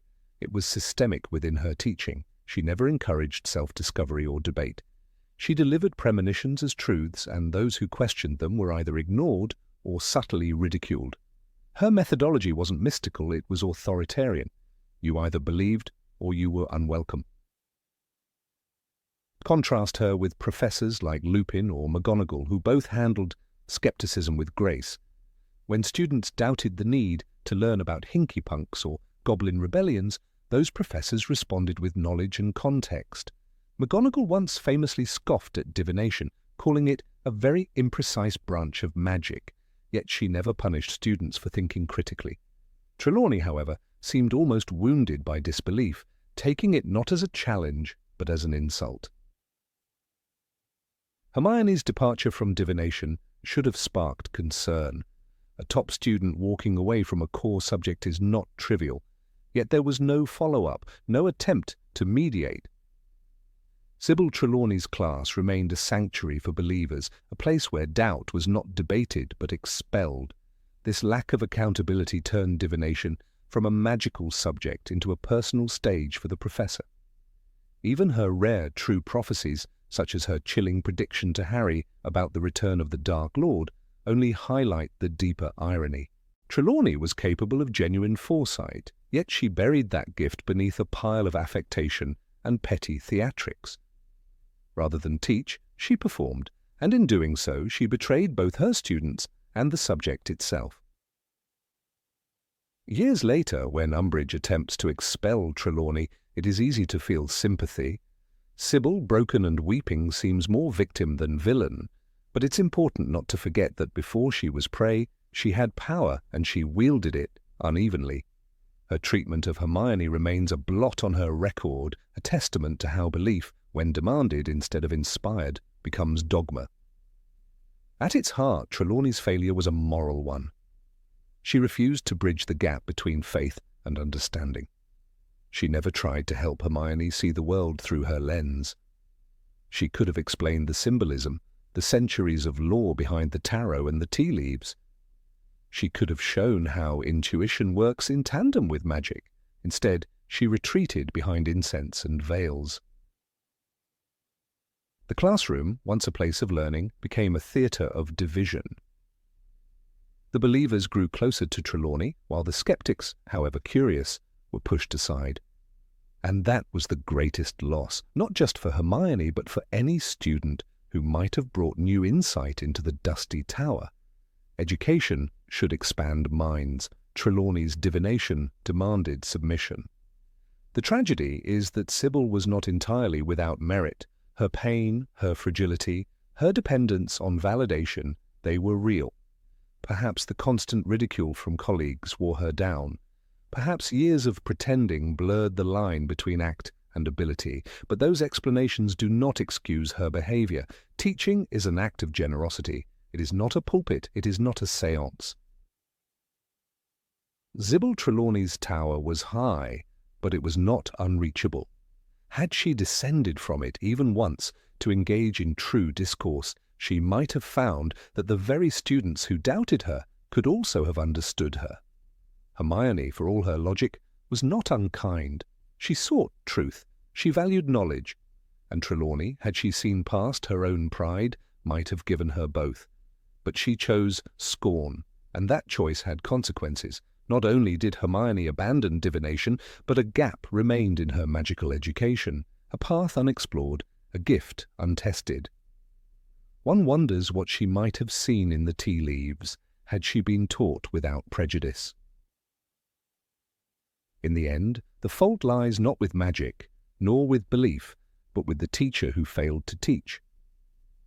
Sybil Trelawney, with all her mystery and melodrama, denied one of Hogwarts' brightest minds the chance to learn, not because she couldn't teach her, but because she wouldn't. And that is the real prophecy, not of death or doom or distant stars, but of a classroom divided, of a student driven away, and of a lesson that was never allowed to begin. Number 24. Rubeus Hagrid gifted Harry a dangerously aggressive hippogriff. Of all the bold choices ever made by Hogwarts professors, none was as emotionally complex, morally ambiguous, and deeply questionable as Rubeus Hagrid's decision to introduce his very first class with a magical creature that could maim, kill, or, worse, ignite a political scandal that nearly led to an execution. In Harry Potter and the Prisoner of Azkaban, Hagrid, newly appointed as the Care of Magical Creatures teacher, chose to showcase a hippogriff, a creature known for its pride, sensitivity, and deadly strength, as the opening lesson to a group of barely 14-year-old students. The creature's name was Buckbeak, and while the scene of Harry flying on his back tedious remains one of the most visually captivating in the series, it also reveals a darker undertone, the potentially lethal consequences of Hagrid's misplaced trust and unchecked affection for dangerous beasts. Buckbeak was not just any animal, he was a hippogriff, a beast that combined the powerful wings and talons of an eagle with the muscular body of a horse. Rowling writes, hippogriffs had to be treated with great respect. You bowed to them and waited for them to bow back before approaching them. If you didn't, well, it could get very dangerous very quickly. And yet Hagrid, in his excitement, brought this creature into a classroom setting, placing it within lunging distance of untrained teenagers. His instructions were minimal, overly casual, and rooted in a worldview that was uniquely Hagrid's, one where beasts are friends and danger is just a matter of perspective. Hagrid's deep love for magical creatures has always been a core part of his personality. From the moment he appeared with a baby dragon hidden in his wooden hut, it was evident that his heart beat strongest for the misunderstood and monstrous. But teaching is not caretaking, and his inability to separate his personal passions from professional responsibilities led him to a perilous pedagogical error. He introduced Buckbeak not as a specimen to study at a distance, but as a majestic companion to ride. The risk was incalculable. Even the Ministry of Magic considers hippogriffs highly dangerous, placing them under strict regulation. And what about the students? Most of them had never even been in close contact with a dangerous magical creature before. They were barely adolescents, many of whom still struggled with basic charms and potions. To them, a hippogriff was not a noble beast to befriend, but a terrifying predator. As Harry approached Buckbeak, the class held its breath, not out of awe, but fear, and for good reason. Hagrid, according to the book, was positively trembling with excitement, oblivious to the anxiety of his students, or the implications of what he was asking Harry to do. The boy could have been maimed or killed, and no amount of good intentions could have changed that outcome. And then came Draco Malfoy. Arrogant, condescending, and always looking to assert dominance, Malfoy did what many scared boys would do. He acted out. He disrespected the hippogriff by not bowing, and Buckbeak retaliated exactly as he had been conditioned to, swiftly and fiercely. Malfoy's injury, though not life-threatening, was serious enough to warrant hospitalization and a visit from his furious father, Lucius Malfoy. The incident ignited a chain of legal and political consequences that neither Hagrid nor the students could have foreseen. And it wasn't just Hagrid's career that was at stake, it was Buckbeak's life. Here lies the moral tragedy of the situation. Buckbeak, a creature of instinct and protocol, was set up to fail. He was brought into a hostile environment surrounded by insecure and inexperienced children, and then punished for reacting in the only way he knew how. Lucius Malfoy, ever eager to exert his influence over the school and score political points, pressed for Buckbeak's execution. The Committee for the Disposal of Dangerous Creatures ruled against the hippogriff without truly understanding the context. In the wizarding world, optics often outweighed justice, and in this case, the optics were damning. Hagrid, for all his warmth, did not prepare his class or himself for the possibility of failure. He underestimated how fear, pride, and confusion can affect human behavior, especially in children. Teaching at Hogwarts isn't just about magical knowledge, it's about judgment, foresight, and protection. When Hagrid failed to consider how different students would react to a creature as proud as a hippogriff, he allowed sentimentality to eclipse duty. He gambled with student safety, and when Malfoy was slashed, the game became deadly serious. Harry's triumphant ride on Buckbeak's back should have been a moment of awe, and for Hagrid, it was proof that his teaching methods worked. But this moment of glory was built on a precarious foundation. It was luck, not skill, that preserved Harry that day. He respected the creature, yes, but he also had a natural affinity for flying and a deep trust in Hagrid that most students lacked. Hermione, ever the voice of reason, expressed concern even before the lesson began. She knew that Hagrid's emotional attachments often led him to poor choices. Her instincts were once again spot on. The entire incident reveals a fundamental issue with Hagrid's teaching style, his inability to assess risk in an educational context. The magical world is full of dangerous creatures, and their study is important, but it must be done responsibly. Professor Grubblyplank, who replaced Hagrid temporarily, brought a much more cautious, methodical approach to the subject. She introduced creatures only after careful explanation and never allowed direct interaction until students were fully prepared. Her lessons were safe, educational, and still fascinating. Everything Hagrid's first class was not. Moreover, the scandal had consequences beyond the classroom. It created tension within the staff, attracted the ire of the Malfoys, and became a focal point in the ongoing debate about the safety of Hogwarts. Dumbledore, who deeply cared for Hagrid and believed in second chances, stood by him, but even he couldn't prevent Buckbeak's sentencing. The entire school became involved in a bureaucratic nightmare that stemmed from one impulsive decision. The boys and girls who had hoped for a magical education found themselves pulled into a legal battle over life and death. There's a heartbreaking irony in the fact that Buckbeak, who did exactly what a hippogriff is supposed to do, was almost executed for it. And even sadder still is that Hagrid, who loved the creature dearly, was the one who placed him in such jeopardy. The burden of guilt was overwhelming. Rowling describes Hagrid in a state of despair, saying, "He was sitting at his table with a large tankard of ale, eyes red and swollen. His heart was broken, not just for the creature, but for his failure as a protector. He had endangered the very beings he loved." The event also altered student perception of Hagrid. Before, he had been a lovable, if eccentric figure, a friendly giant who offered sweets and secrets. After the incident, he became a controversial teacher whose judgment was under question. Even students who had trusted him began to see the cracks.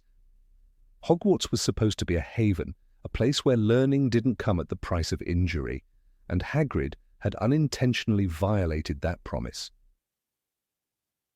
It's easy to forgive Hagrid. His intentions were pure, his love sincere. But intentions don't prevent harm. Teachers hold immense power over the lives of their students, and that power demands discipline, planning, and accountability. Hagrid had none of those things when he brought Buckbeak into the lesson. His approach was more that of a caretaker than an educator, and the consequences were profound. He allowed his own worldview to dominate the structure of his class, blind to the very real fears and limitations of the children he was meant to guide. In a way, the entire episode serves as a microcosm of one of the central themes of the series, the tension between freedom and safety, between courage and recklessness. Hagrid's choice to let students face a creature as powerful as Buckbeak was rooted in the idea that bravery and respect could triumph over fear. But bravery without preparation is just a gamble, and children should never be the chips on the table. What makes the matter even more layered is how Hagrid's history influences his actions. He was expelled from Hogwarts in his youth for an incident involving another magical creature, the acromantula Aragog. That trauma, coupled with a lifelong sense of exclusion, made him determined to prove that magical creatures weren't dangerous if treated with kindness. Buckbeak was, for Hagrid, a symbol of redemption, but in seeking his own redemption he overlooked the responsibilities that come with power. He projected his past onto his students, expecting them to feel what he felt, understand what he understood. Hagrid's heart is his greatest strength and his greatest flaw. He embodies the notion that love alone is not enough, that sometimes love without wisdom leads to catastrophe. He loved Buckbeak and he loved his students, but he failed to protect both. It was only through time travel and the intervention of Harry and Hermione that Buckbeak escaped execution. Without them, Hagrid would have faced the unbearable weight of having doomed an innocent creature. And still, despite everything, there's something tragically beautiful about the way Hagrid looked at Buckbeak. When he thought the execution was final, he prepared to sit with the hippogriff in his final hours to offer comfort in the face of death. Few men would do such a thing, but it doesn't absolve the fact that his original decision was flawed. It was not a gesture of courage, it was an act of negligence, cloaked in hope. The story of Buckbeak's classroom debut is a reminder that good people can make dangerous decisions, that love is not a substitute for caution, and that even in a world of magic, consequences are real and often irreversible. Hagrid, for all his warmth, made a choice that could have cost Harry his life, and did almost cost Buckbeak his. It is a moment in the series that should be remembered, not only for the flight, but for the fall that almost followed. Number 25, Madame Pomfrey, treated injuries without investigating the cause. Of all the peculiarities hidden within the enchanted walls of Hogwarts, few are as troubling as the pattern surrounding Madame Pomfrey, the revered matron of the hospital wing. Her prowess in magical medicine was without question unmatched. She regrew bones, cured dragonpox, reversed transfigurations gone awry, and even tended to injuries that no Muggle doctor could begin to comprehend. And yet, in this quiet miracle worker's record lies a deeply unsettling consistency. Again and again, students returned to her ward with injuries so severe they should have triggered alarms, investigations, and consequences. Instead, Pomfrey healed in silence. She never seemed to ask how the injuries occurred or whether they might recur. She restored the bodies of her patients, but never demanded accountability from those who had harmed them, or from those who had failed to protect them. It was not just once. The entire 7-year stretch of Harry Potter's time at Hogwarts was marked by near-fatal incidents. Students fell from broomsticks, transformed into animals, were cursed, hexed, and petrified. In the Chamber of Secrets, 4 students, a cat, and even nearly headless Nick were left in a comatose, stone-like state for months. Madame Pomfrey cared for them tirelessly. But did she ever push Dumbledore or the Board of Governors to demand answers, to search for a pattern, to ask what malevolent force had taken root in the school corridors? Her loyalty was admirable. Her silence, damning. Consider one of the most alarming incidents in Harry Potter and the Chamber of Secrets. After a Quidditch match, Harry's arm was shattered by a rogue bludger, an enchanted ball that had clearly been tampered with. The match had to continue until the snitch was caught, and when Harry was finally dragged off the pitch, it was Professor Lockhart, the egotistical fraud of a Defense Against the Dark Arts teacher, who volunteered to fix the damage. Instead of healing Harry, Lockhart removed all the bones from his arm. Not to worry, Lockhart had declared cheerily before casting the spell. But it was Pomfrey who had to regrow the bones overnight using Skeely Grow, a process so excruciating that even Harry, who had endured Cruciatus and Dementors, could barely sleep. And yet, even then, there was no formal inquiry into Lockhart's recklessness. Pomfrey's reaction. "You should have come straight to me," she told Harry. "I can mend bones in a second, but growing them back—" She chastised the student for trusting a professor and let the matter rest. Lockhart remained on staff. No letter was sent home, no disciplinary meeting was held, no record of incompetence seemed to follow him. Pomfrey's role, crucial and intimate, made her the first to witness patterns of abuse or negligence. She bandaged over injuries caused by neglectful or dangerous staff, yet never exposed the larger systems that enabled them. Why didn't she raise a protest when students were clearly unsafe?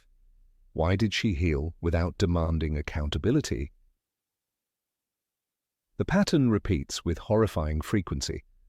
In Harry Potter and the Philosopher's Stone, after Harry's first flying lesson goes awry and Neville Longbottom plummets from the sky, breaking his wrist, Madame Hooch escorts him to Pomfrey. The incident could easily have turned fatal, but again nothing changes. No increased supervision, no protocol review, no concern over whether 11-year-olds should be riding enchanted broomsticks in their first week at school. Pomfrey heals the child and the machinery of Hogwarts spins on undisturbed. Arguably the most disturbing display of silent complicity occurs in Harry Potter and the Goblet of Fire during the Triwizard Tournament. When Harry is forced to face dragons, mermaids, and a deadly maze, all under the watch of adults who know full well the danger, he returns each time bloodied, burned, or mentally shaken. After the final task, where he is forcibly transported to a graveyard, witnesses Cedric Diggory's murder, and duels Voldemort himself, Harry is returned to Hogwarts in a state of trauma. What is Madame Pomfrey's response? She gives him a potion and advises rest. He needs to be alone, Dumbledore insists, and Pomfrey obeys. No therapist is summoned, no inquiries about his psychological state. She treats the visible wounds and turns away from the deeper ones. Her position between students and authority gave her a unique vantage point. Pomfrey had access to the truth before anyone else. The hospital wing was a confessional booth for the broken. Harry often found himself there after encounters with the Forbidden Forest, cursed objects, or illicit duels. Once, he was brought in by Ron and Hermione after collapsing in a snowy courtyard. Another time, Hermione was nearly killed by a basilisk and spent weeks petrified under Pomfrey's care. But time after time, as the threats grew darker and more frequent, Pomfrey never appeared to step beyond her role. She never acted as a whistleblower. She never challenged Dumbledore or demanded systemic change. In Harry Potter and the Half-Blood Prince, when Katie Bell is cursed by a dark artifact, a necklace intended to assassinate Dumbledore, she is hospitalized in St. Mungo's. Pomfrey had been the first to see her, and it was under her care that Katie convulsed and screamed, suspended in the air, a victim of black magic. Yet even here the question lingers. How did a sixth-year Gryffindor come into contact with a cursed necklace? How did it bypass the supposedly secure boundaries of the castle? And why wasn't there a full security review following this event? Madame Pomfrey, no doubt, had opinions, but did she voice them? Her silence becomes even more puzzling when you consider the curious case of Remus Lupin. Every full moon, a professor turned into a werewolf within Hogwarts grounds. Pomfrey was complicit in the secrecy, escorting him through hidden passages and securing the infirmary during his recovery. Dumbledore trusted her implicitly. She never betrayed that trust, not even when lives were at stake. No students were warned of the danger, no parents were told, and Pomfrey, ever loyal, patched up Lupin's post-transformation injuries and returned him to class. "He's been ill," she'd say, but what illness tears a man's flesh open once a month and leaves claw marks across his chest? Even Severus Snape, a man Pomfrey despised, was a recipient of her discretion. In The Half-Blood Prince, Snape appears at her door, bleeding and scorched after a counter-curse nearly kills Draco Malfoy. Pomfrey asks no questions. She treats and releases. She doesn't demand to know what kind of duel would drive two students to use Sectum Sempra, a spell designed to mutilate. No investigation is launched into how a 16-year-old learned such magic, and perhaps most disturbingly, no one even seems to consider whether the hospital wing logs could provide a roadmap of Hogwarts' growing violence. If they did, Pomfrey never offered them. The incident with Ron in The Half-Blood Prince, where he accidentally ingests poison meant for Dumbledore, is another red flag. He nearly dies in front of an entire class. The poison was smuggled into the school in a bottle of mead. The Ministry of Magic should have been alerted. Pomfrey should have insisted upon it. But the moment Slughorn brings him in, the focus shifts to antidotes and treatments, not accountability or security. "He'll live," Pomfrey says grimly, as though that were the end of it. And at Hogwarts, it often was. In The Prisoner of Azkaban, Harry is attacked by Dementors during a Quidditch match. He falls 50 feet from his broom, loses consciousness, and has his soul nearly sucked from his body. When he wakes in the infirmary, he is cold, confused, and traumatized. Madame Pomfrey offers chocolate and concern, but no inquiry is made as to why Azkaban's foulest guardians were allowed near students. Why weren't they kept beyond the boundaries of the school? Pomfrey didn't challenge the ministry, she simply healed and hushed. Even Hermione, the most brilliant and curious student at Hogwarts, spent weeks in the infirmary after taking Polyjuice Potion in the Chamber of Secrets and botching it. Her transformation into a cat was the result of using a hair from Millicent Bulstrode's cat rather than Millicent herself. When she recovered, Pomfrey offered no warnings to others, no request for review of student experimentation. Such events were frequent. Students toyed with dangerous potions, dueling spells, transfigurations. Pomfrey always healed. She never reported. In Order of the Phoenix, when Harry returns from the Ministry of Magic after the death of Sirius Black, he is broken in more ways than one. Ron is mauled by a brain tentacle. Hermione is cursed by Dolohov. Neville has a broken nose and wand arm. Luna's ribs are bruised. Ginny limps with a fractured ankle. Pomfrey tends to them all. But did she ever demand to know why children were sent into mortal combat with Death Eaters? Where was the accountability from Dumbledore, from the Ministry? If Pomfrey knew, and she must have, she said nothing. This culture of silent healing became an enabler. Students learned that Hogwarts was a place of danger, but not of justice. Wounds would be mended, but not explained. There was no catharsis, no trial, no punishment for those responsible. Pomfrey's role, despite her competence, became a balm for a deeper sickness. She covered the scars, but never asked why they appeared in the first place. In the end, Madame Pomfrey's greatest flaw may have been her unshakable loyalty. She trusted Dumbledore, she trusted the system, she placed duty above defiance, and in doing so she allowed Hogwarts to remain a place where danger thrived under the guise of tradition. Her infirmary was a sanctuary, but it was also a confessional where secrets were buried, not brought to light. Had she spoken out, just once, the story of Hogwarts might have unfolded differently. But the bones were regrown, the curses reversed, the bruises faded, and silence always remained.